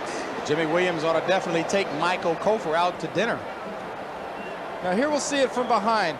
Now look, here's Kofor, 55. He's going for right here. Watch that right arm as Kofor comes in. Bang, with that big right hand right on the elbow that knocks that ball loose, and Williams recovers. And Jimmy Williams, the young man who did not receive a single football scholarship offer from a major university, and of course, all Detroit people know the story, enrolled at Nebraska and made the squad as a walk-on with his brother Toby. Looks in pretty good shape, not huffing and puffing. Carlos will kick off.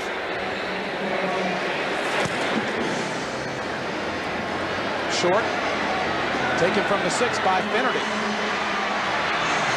Picks up some steam and gets up to the 28-yard line, dropped by James Wilder.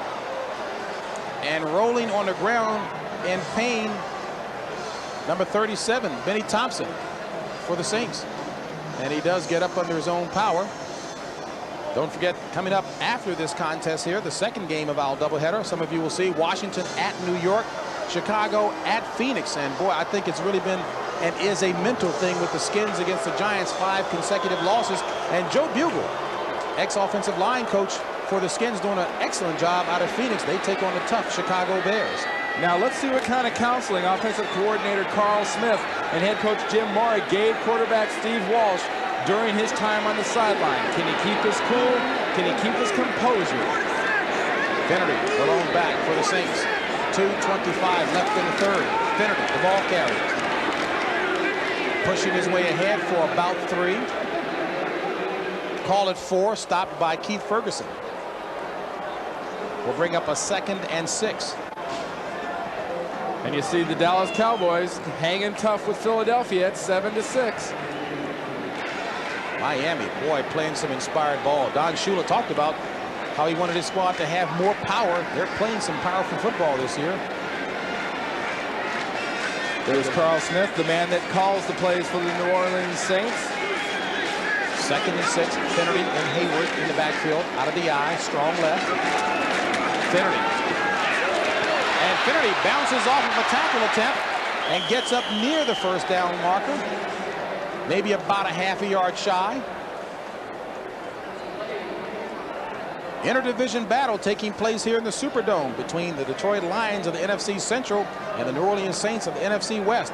James Brown, along with Randy Cross, and the Lions took the lead on a 53-yard interception return for a touchdown by Jimmy Williams and lead it 17-10. Well, thus far, this has been the miscue bowl, James. We've had some terrible play from Detroit special teams, and quarterback Steve Walsh has thrown 3 interceptions, 2 of which have led to scores from Detroit. And then Ruben Mays fumbles and sets up the other touchdown by Jimmy Williams. 3 tight ends, 3rd and short. Loses the ball. New Orleans, and Detroit looks to have recovered. So Randy, the prophet again. You said miscues, and they continue. Detroit capitalizes. And Ray Crockett looked to be the guy who recovered the fumble. It would appear that Finnerty never had control of that ball after he got the handoff from Steve Walsh as New Orleans commits their 5th turnover. Now watch the control of the ball by Finnerty as he comes into your picture here from the right. He's got it in his chest, never had the ball. The ball was placed against his upper part of his shoulder pads, and it pops straight out of there. Bad handoff, bad hands. Less than a minute to play in the 3rd as Barry Sanders takes it on 1st down, and is strung out nicely by the Saints defense as Brett Maxey tried to get a hand on him but pushes him out of bounds. A loss of 2 on the play. Now watch where this ball is going to hit Finnerty. The handoff is made right into the plate of his shoulder pad on his right 2 of his number. And the ball hits that pad and pops right straight up into the air. Keep in mind, all 17 of Detroit's points have followed turnovers. This is 2nd and 12. 25 seconds remaining in the 3rd. Lions trying to pad their lead.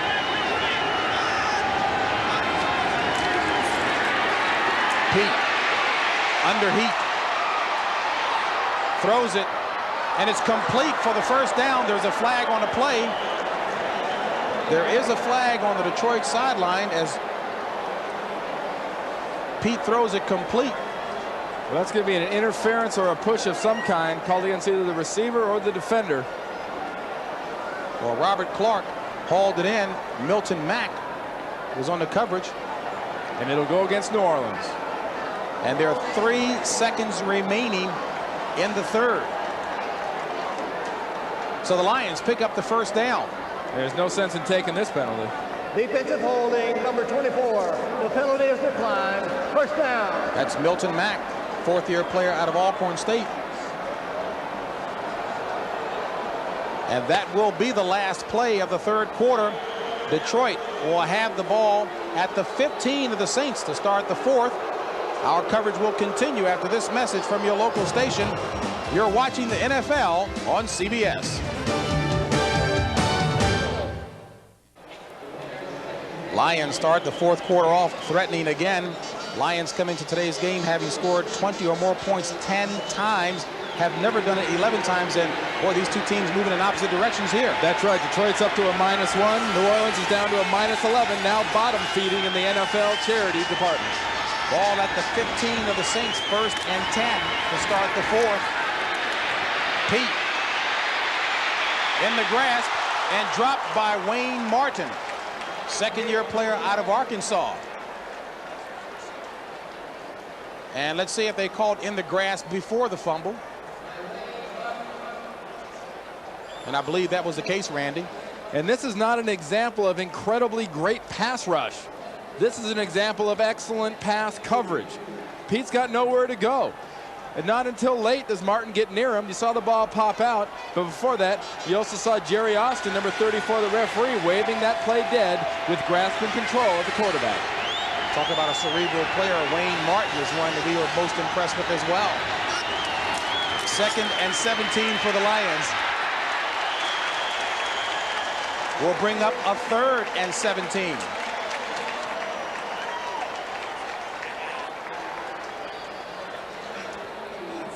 You're not going to fool a veteran like Ricky Jackson very often. Pete tried to dump that over. Did you see the reaction of Mouse Davis on the sideline, screaming and yelling?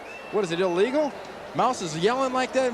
I guess he's mad at Ricky Jackson. I got it. That must be it. Ricky's not supposed to knock that down. That makes Mouse's offense not look good. Boy, Ricky Jackson, something about the Lions. That was pressure applied, that play by Ricky Jackson. And Detroit burns off a timeout. That will leave them with 2. 17-10 ball game. Lions trying to hold. This game summary is sponsored by Levi's 505, 506, and 540 jeans. The 5th time in Robert Clark's career that he's caught 6 passes or more.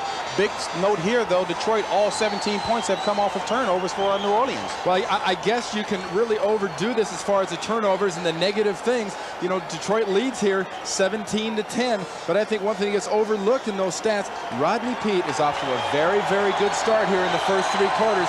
Very cool, very composed. He's hitting his receivers in the zones. This is a classic run and shoot situation right here. And a 3rd and 17 to be specific.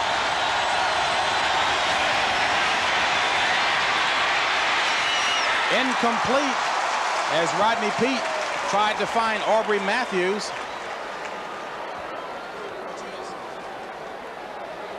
Randy, I guess we could call this the key play of the game to this point, involving Jimmy Williams. Probably the worst of 5 turnovers so far by New Orleans is this play by fumble by Ruben Mays, caused by Mike Kofer, and the return for a touchdown by Jimmy Williams. Good block by Leroy Irvin, and Benny Blades led him into the end zone. Meanwhile, we've got a Saints player down on the field as Rich Carlos gets set to attempt a field goal.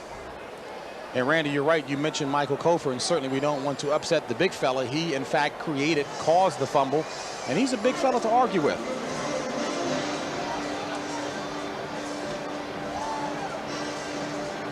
And you can see the staff checking out the left knee of the downed Saints player.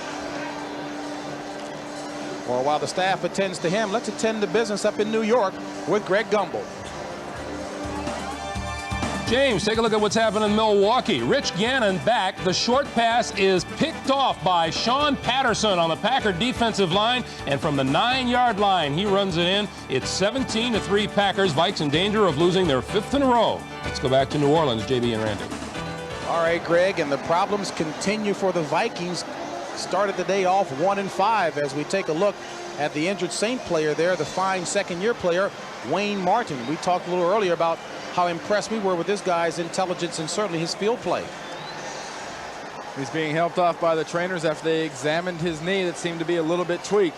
But, you know, going back to that highlight we just saw from New York with Greg Gumbel, the Minnesota Vikings. You know, one thing that's probably jumped out more than anything else this season to me from the Minnesota Vikings, they've got the Joey Browners, they've got the Herschel Walkers, they've got the great defensive linemen.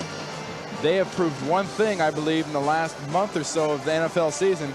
The Minnesota Vikings have a lot of dog in them. They've laid down on a few occasions, and they're not playing anywhere near their potential. You know, I talked with Chris Dolman just about 2 weeks ago, and he said he was trying to act like a one-man cheerleader to inspire the guys, but I guess in that statement there, a one-man cheerleader spoke to the problems. Right here, a 39-yard field goal attempt coming up by Rich Carlos. It's up, and it's good. So Rich Carlos pads the Lions' lead as Wayne Fonts applauds the fact that the Lions are ahead by 10.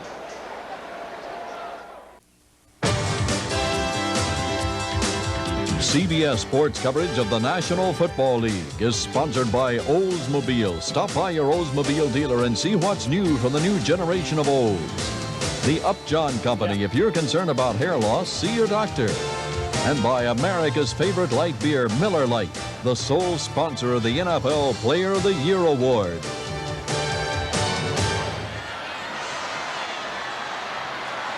Back to live action as Bobby Morris returns it to the 20 for the Saints.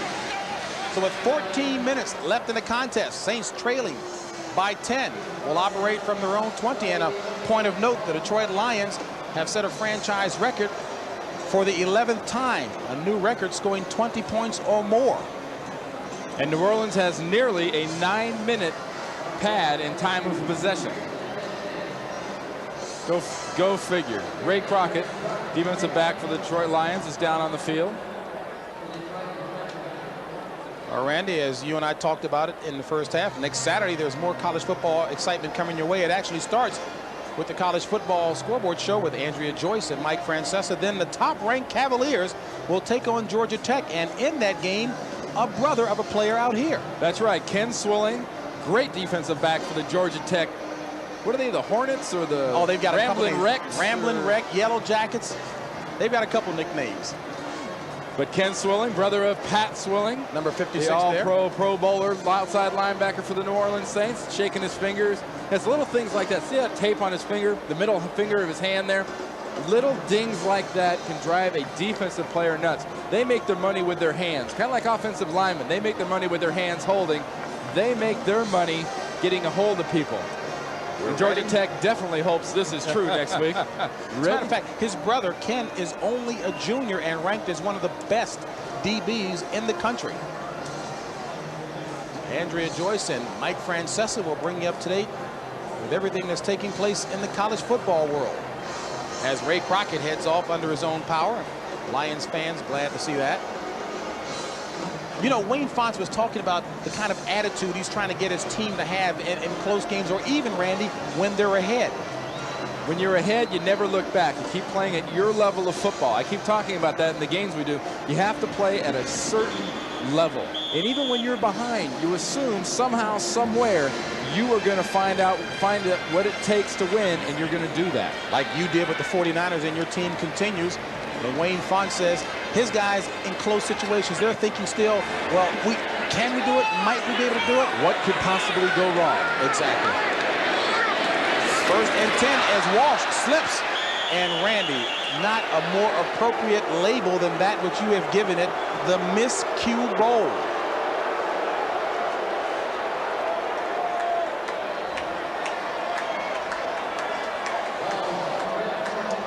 Now watch Jerry Ball right here. He was going to drive straight through here, and Steve Walsh, trying to get away from the center, but with the pressure in the middle of the defense right here, gets stepped on by either Hilgenberg or Trapillo and never got a chance. Back to live action on 2nd and 14 as Craig Hayward bursts his way up to about the 28. 10 yards picked up on a play, will be 4 shy of the first down. As you take a look at Jerry Ball, and Wayne Fontes said that the week off really gave Jerry Ball a chance to heal that ankle and play very well. Well, he came back from an extended holdout with a bad ankle, and the time off really helped him. Jerry Ball says he'd love to play for the Pistons as well. Claims he's got a good basketball game. 3rd and 4, Hayward. And Hayward, a flag on a play as Jimmy Williams tries to lasso him. Let's see where they mark the ball. He's up near the first down marker. There's no telling what this penalty is. That came from deep, deep, deep center field. Well, it'll be against the Saints, and it will bring it back. Offensive pass interference, number 85, 10 yards, still 3rd down. That's Hobie Brenner. Ray Crockett.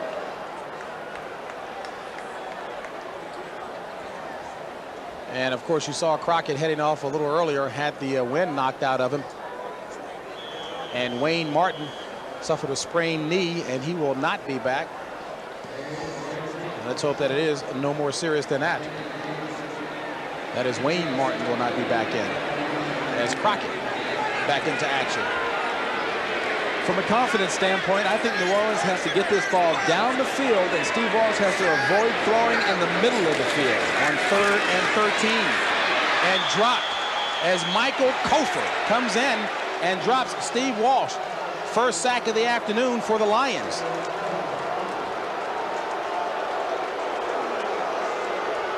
Wonderful ball And the game. veteran Mike Kofer coming out from here takes the long route around to get to Steve Walsh. Steve Walsh actually looks to be kind of confident. I'm standing there. Okay, now I'll throw. Nope. I'm going to get rid of it, but not quite. Excellent move by Kofer, and talk about a wonderful ball game he's played. As Tommy Barnhart comes on to punt for the Saints.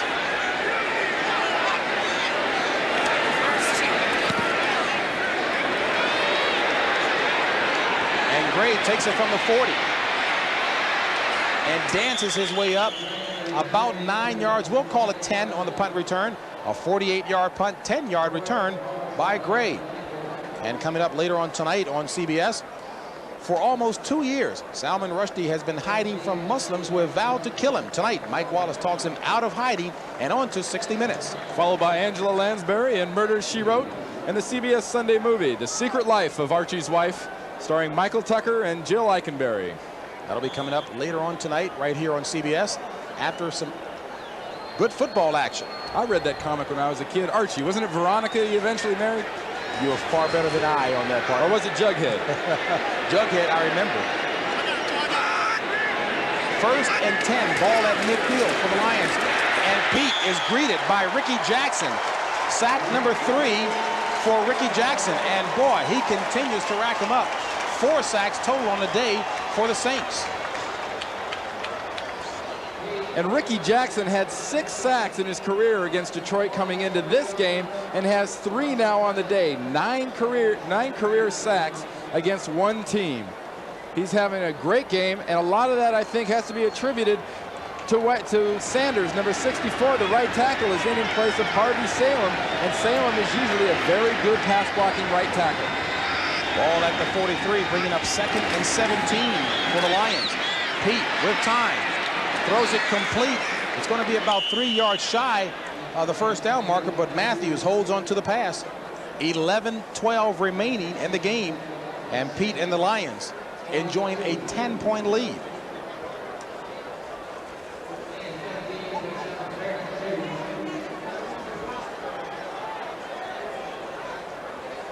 $15-yard pass play will bring up a second, make that 3rd and 2.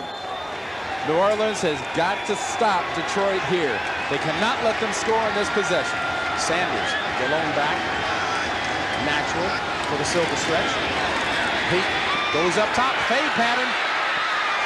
And Terry Greer broke off the pattern a little sooner. And Pete overthrew him. And Wayne Fonz talked to us yesterday, James, and mentioned, hey, our team does not quite know how to put other teams away. This is an ideal opportunity to put the New Orleans Saints out of this game. Now they're going to have to punt. They're not going to be able to capitalize and get points off this. If they could have gotten at least a field goal, I believe they could have taken the Saints mentally out of the game, because the Saints are too conservative, do not have the big play lightning necessary to make a big comeback in the 4th quarter. Well, Pete goes over to talk with Miles Davis. Vince Buck stands back and awaits the Jim Arnold punt. And Arnold gets a beauty, high indeed.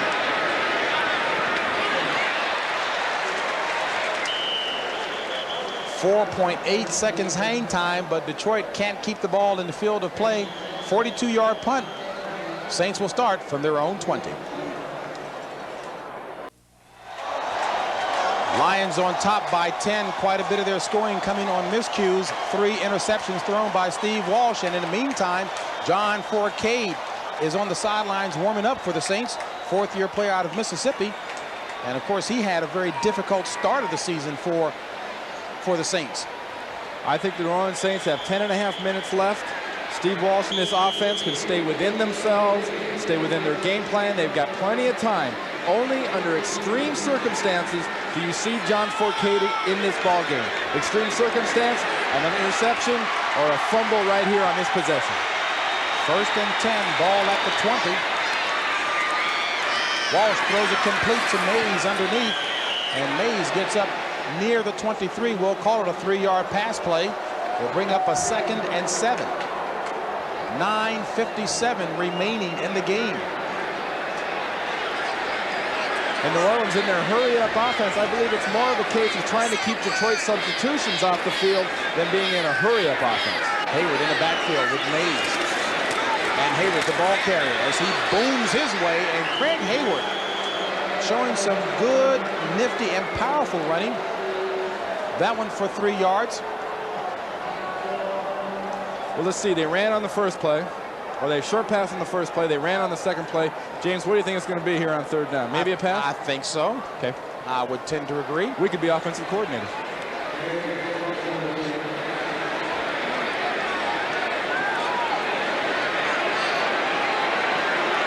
Three carries for 21 yards in the afternoon by Craig Hayward.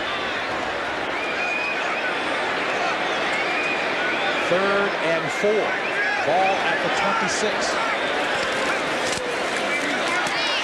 Walsh complete for the first down. And Floyd Turner holds on to this one. Second-year player out of Northwestern Louisiana. And Jim Moore said that he's getting better all the time. Really likes the way he's playing. He's going to have to come through here. Nice little flip by Steve Walsh to Floyd Turner, and Turner nearly dropped that pass. Ball at the 33 with 8:26 remaining in the contest. Saints trailing by 10. Walsh dumps it off to Mays. Mays greeted by Crockett. And that's a loss on the play as Crockett comes in and tackles him quickly. Detroit has seen the Saints go into this hurry up. They've got their defensive linemen. They got one coming from out here. They got one coming here. They got one coming here. One coming here. You know, it's a great deal. They know they're going to throw, so they just have their nickel defense in for pass rush. Loss of 4 brings up 2nd and 14. Walsh thrown into traffic, but it's complete at the 35 as 6 of those yards are picked up. Hobie Brenner.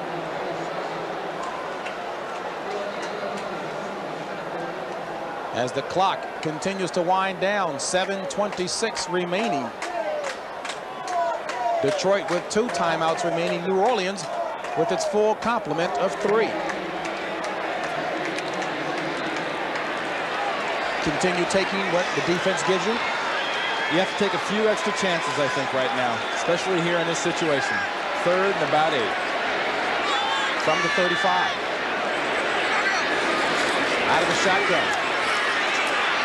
And Walsh really lucky that time, throwing into traffic, nearly intercepted as Leroy Irvin was right there. And Walsh, 1st and 10 for the Lions from their own 31. Sanders. Pat Swilling on the tackle. Live from the Superdome here in New Orleans, Louisiana. Detroit Lions and New Orleans Saints doing battle. Crowd rather quiet, and that's the reason why. A 20-10 Detroit lead with 6:20 remaining. James Brown along with Randy Cross as we take a look again at John Forcade, who may be seeing action soon. Steve Walsh is finding something out about that old saying, be careful what you always wanted, you might get it. He wanted to be a regular starter. Well, welcome to the regular starting life of a young quarterback in the NFL. 2nd and 10 for the Lions. And a leaping sack by Vaughn Johnson. Randy, I would say that was a frustration sack. A frustration sack as he leaped, playing the part of Superman. He said, I want to get more sacks. I can get after the quarterback.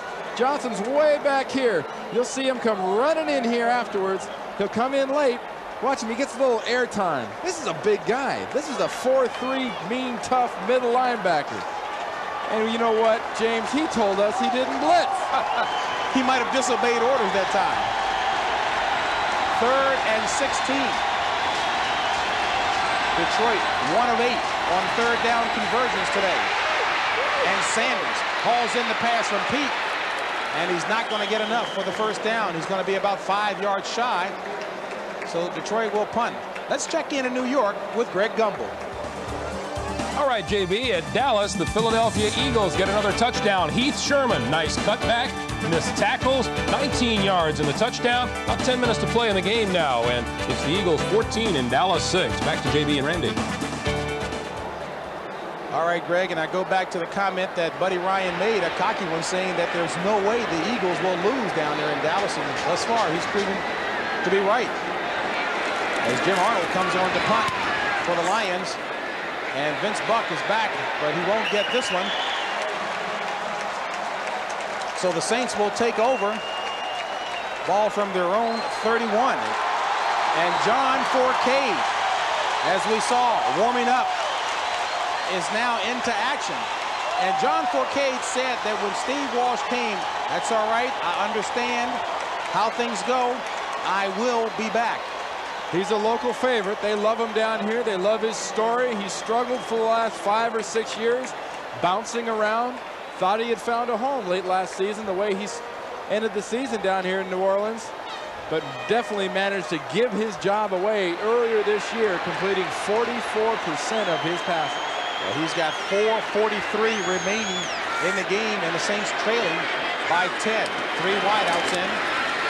Forcade gets dropped by Dan Owens, the rookie out of USC. And Wayne Font said he thought Dan Owens will be a player for 10 years in this league. Really likes him as a player. Loss of 4 on the play. 2nd and 14 from the 32. Forcade completes the pass to Floyd Turner, and Turner gets up within about 2 yards of the first down marker. One thing for Forcade's protection, Richard Cooper, the first-year player out of Tennessee, is in for an injured Kevin Haverdink at left tackle. That's the blind side. 2 yards needed for the first down. And Forcade throws an interception. Oh, and is dropped. Benny Blades had it square in his hands and tried to run before he saw it end. Now, if John Forcade could see the replay of this, he would take that one and run for the first down. He was within 3 yards of it. There is no one he could possibly be throwing to that's anywhere near Benny Blades. Look at Benny. You think he feels bad? I've got a chance to get in the stats. I've been away for a while. That was a terrible pass by John Forcade. Fourth down. Here's your ball game, folks. 4th down and 2. And Forcade this time decides to run it and gets the first down. Knocked out of bounds by Crockett. Well, prior to that scamper for the first down, the fans here in New Orleans were all cheering for Archie Manning.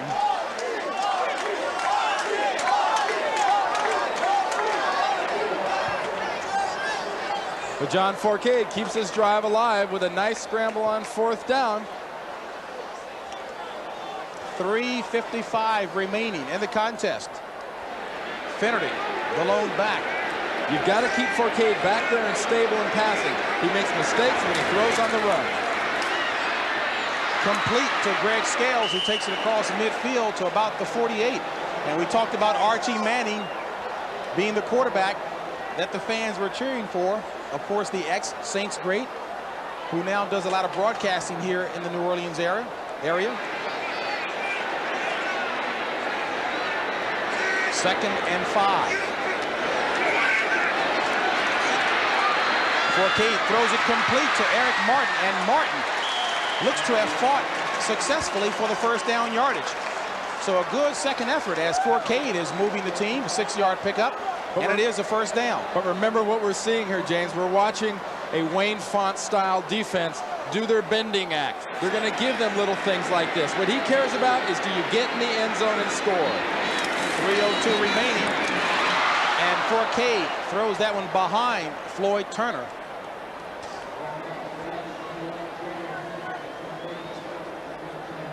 Kevin Haverdink is out. Richard Cooper is in at left tackle.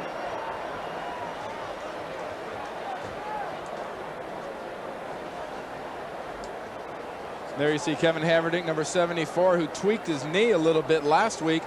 Actually was not really expected to come back as quickly as he did, but he's managed to come back and play most of this game. But Cooper's in a tough spot. He's going to be matched up out there against Mike Kofor, number 55, who's having a heck of a day so far rushing the quarterback. 2nd and 10 from the 41. Forcade rolling right. Throws it complete to Martin for yet another first down. This one inside the 25, an 18-yard pass play, but there is a flag. I would think we're going to have holding, maybe against Cooper, working against Kofor.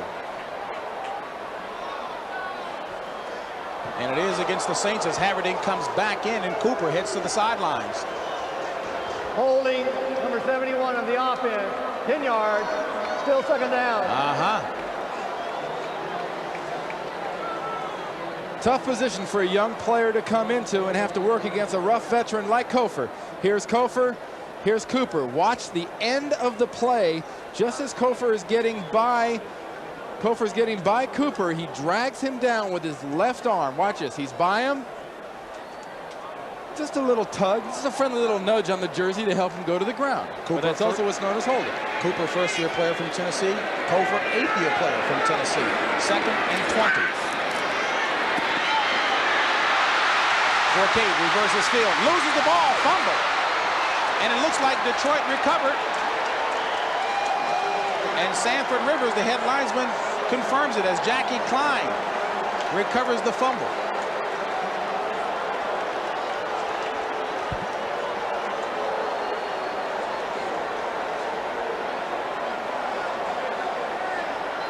Well, Michael Kofor on top of Forcade, and Klein with the fumble recovery. And another blindside effort by Mike Kofor. Forcade never sees him coming. And oh, he doesn't even have to hit the ball. Forcade knocks it off his own leg pad there on his thigh, and Klein's the man there in time to get that fumble recovery. Boy, talk about pressure by Michael Kofor. That's reason enough to want to get away. Way of a ball game by Kofor. In tennis, that's what's known as an unforced error.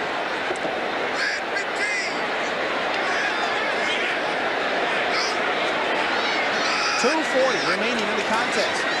Detroit obviously keeping the ball on the ground, and Sanders, who can make a 1-yard run look awfully exciting, doesn't get very far that time.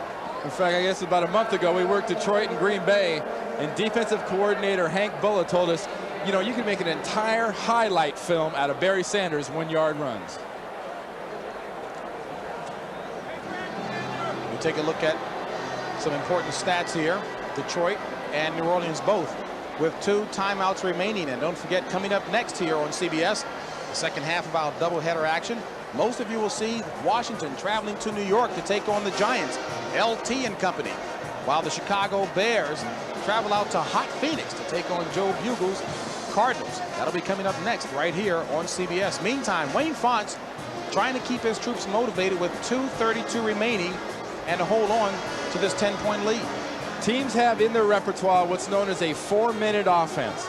It doesn't have to be 4 minutes left. It can be 5 minutes left. It can be 3 minutes left. We watched the Niners do it a few weeks back against Houston. You get the ball in this situation, you keep the ball inbounds if you throw. If not, you run it and you run the clock out. New Orleans has 2 timeouts left. Detroit gets 2 more first downs. They win this ball game. 2nd and 10 from the silver stretch. Sanders. Vaughn Johnson greets him on the comeback attempt. No gain on the play. Sanders, 11 carries for 8 yards only today, but he has caught 5 for 72 yards as New Orleans burns off another timeout, leaving them with 1. Detroit still with 2. Detroit now, you would think, would be forced to the air, but don't be surprised if we see one of those little shuffle passes or perhaps a delayed screen to Barry Sanders just to keep it safe and to keep it simple. Well, Randy, a good job by the Lions up to this point with 2:26 remaining of overcoming the miscues.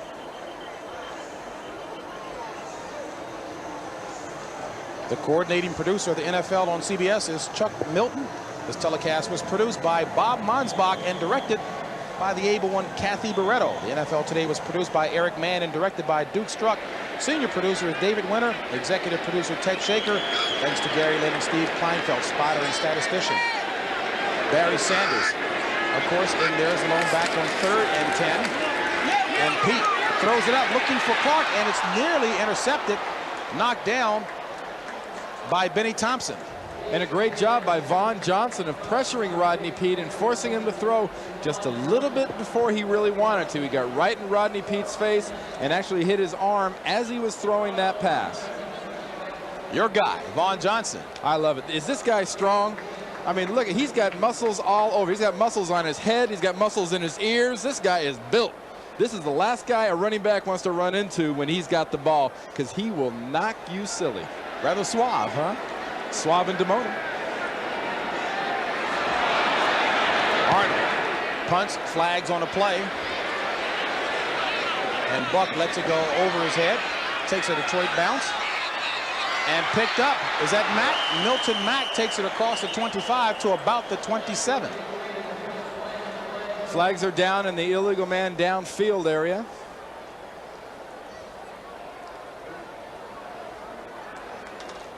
A 41-yard punt, 17-yard return by Milton Mack.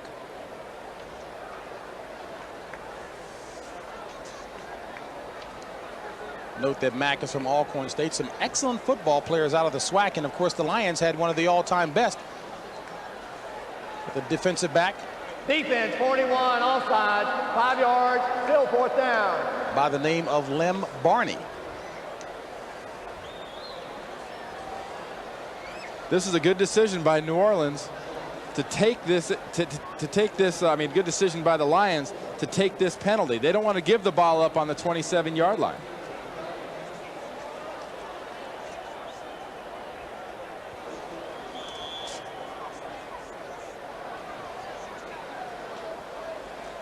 The Lions had the choice of either kicking it again or giving him the ball on the 27. Arnold is a specialist of getting this ball down towards the goal line and getting it out of bounds and dying it. And he'll get another chance.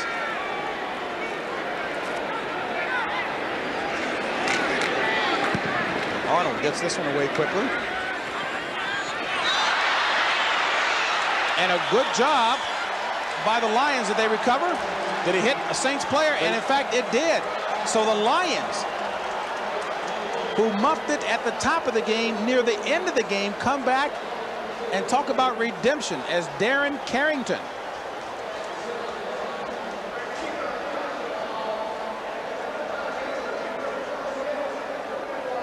And Carrington recovers with 2 minutes left in the game.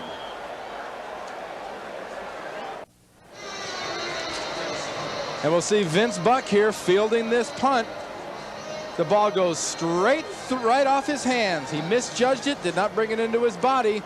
And there's Darren Carrington to recover the fumble on the 3-yard line going in. With a fumble like that in that territory this late in the game, you can stick a fork in the New Orleans Saints, folks. They're done.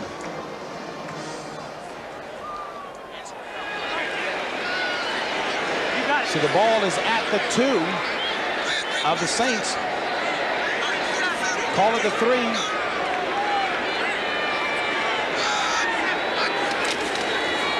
Sanders. Touchdown Detroit as Barry Sanders picks up the 3-yard touchdown run, and the Lions padding the lead.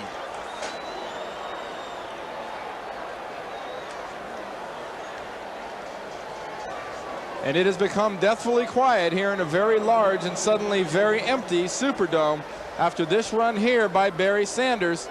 They've just got man-on-man blocking. Vaughn Johnson tries to run through, cannot get a hand on Barry Sanders. You don't arm tackle Barry Sanders. You've got to hit him and drive through and wait for help. And hit him quick. And punching it up quickly, Rich Carlos adding to the lead. So the Lions stretching the lead to 27-10 with 1:55 remaining. And don't forget, coming up next week, a post-Halloween edition of the NFL Today. It gets started with our familiar-looking cast up in New York. That's starting at 12:30. They look pretty familiar, don't they, Randy? Well, Pat O'Brien's at that night show. And then, of course, it'll be followed by some good action. New Orleans will take on Cincinnati, and Washington will travel to Detroit to take on these Lions. And don't forget, there is a second game of the doubleheader coming your way today. Washington travels to New York, and Chicago travels to Phoenix. Good action there. And boy, Phoenix, I tell you, if it wasn't for the running back Thomas back there, could be a long season, but he's turning in some good numbers. Phoenix has got a big physical offensive line and a surprisingly strong defense who has played very well so far for the Cardinals. But the key to that team is that big offensive line and that number whatever draft pick, Johnny Johnson, coming out of San Jose State, having a very good season. It's hot. It's miserable down there. They've got an opportunity, I really think, to upset the Chicago Bears. You saw Jerry Ball and the rest of the Detroit Lions celebrating on the sidelines. Finnerty from the 5.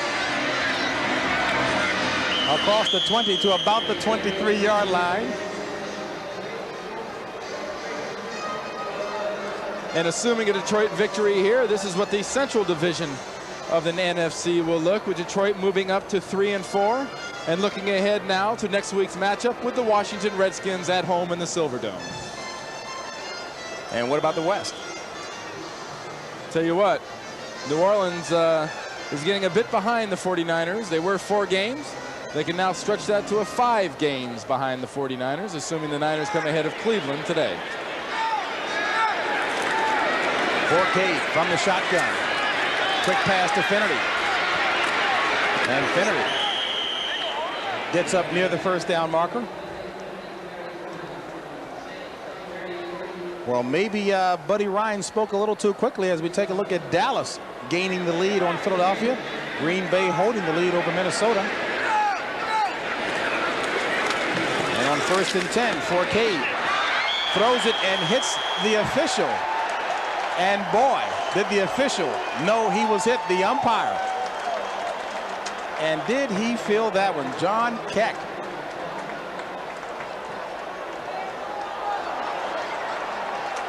John Keck wants to sort of pretend he's invisible. The umpire's job is to not get in the way. John Forcade gets hit right at the end as he tries to dump this off, and Keck is standing right there. Good afternoon. Have a nice flight home. I like his composure.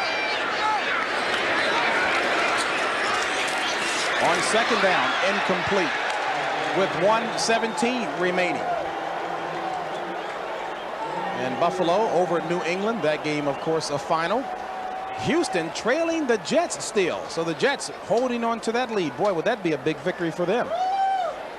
You don't want to ever count out the New York Jets, I think, from now on with Bruce Coslet as their head coach. Bruce Coslet will build a winning team with Steinberg in New York.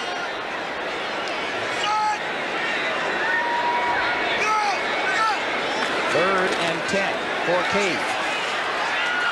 Grabbed from behind by Owens. Did he get rid of it in time? Apparently so, for the first down. So Dan Owens, I'm sure, feels he had a sack in the grasp, but Forcade gets rid of it to Finnerty for the first down. Very loose interpretation of grasp and control, because he was obviously both. I love it when you're candid. Finnerty across midfield to the 47. Well, that's one of the problems with officiating and replay in general. I mean, if it's going to be one way, it should always be one way. There should never be any gray area. But this is not a perfect world. Forcade running a lot of time off the clock while trying to find the receiver. Under 20 seconds remaining as he finally finds Brett Perryman for the first down, and there are a couple of flags. This might be a take your pick down. Illegal receiver downfield. I think one of the big offensive linemen thought Forcade wasn't going to find somebody open and would have to run. Ineligible downfield, number 79, 10 yards, still 2nd down. Big Glenn Derby, 2nd-year player out of Wisconsin. I guess at 290 it is a bit difficult to hide downfield, huh, Randy? I should know. I was downfield in the Super Bowl, in Super Bowl 23, that almost cost the 49ers the game on that last drive against Cincinnati. Ooh. You cannot hide once you get past that line of scrimmage. All these funny little guys in striped shirts are pointing at you. Hey, what about that guy Thomas for Phoenix? 18 seconds left. It's got to be a home run or nothing for the New Orleans Saints. 2nd and 14.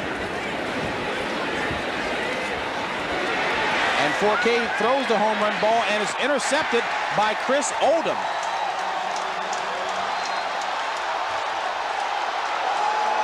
And Oldham runs the clock down and out. And I guess a fitting conclusion to the day, as Detroit had come into the game as the league's worst in interceptions with only 2, caps the day with an interception. 4 plus 4.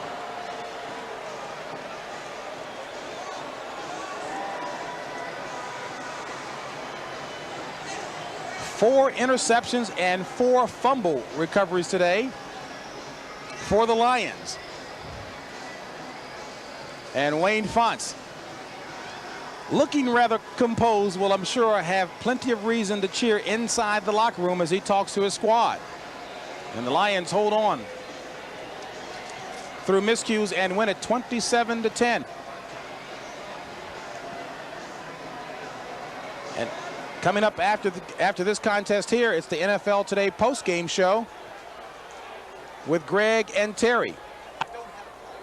So our final score, the Lions 27, the Saints 10. Once again, Greg Gumbel and Terry Bradshaw will be coming up next with the NFL Today post-game show. They'll bring you up to date with all the scores and highlights from around the league. So for Randy Cross, this is James Brown saying so long from the Superdome. Lions win it 27-10.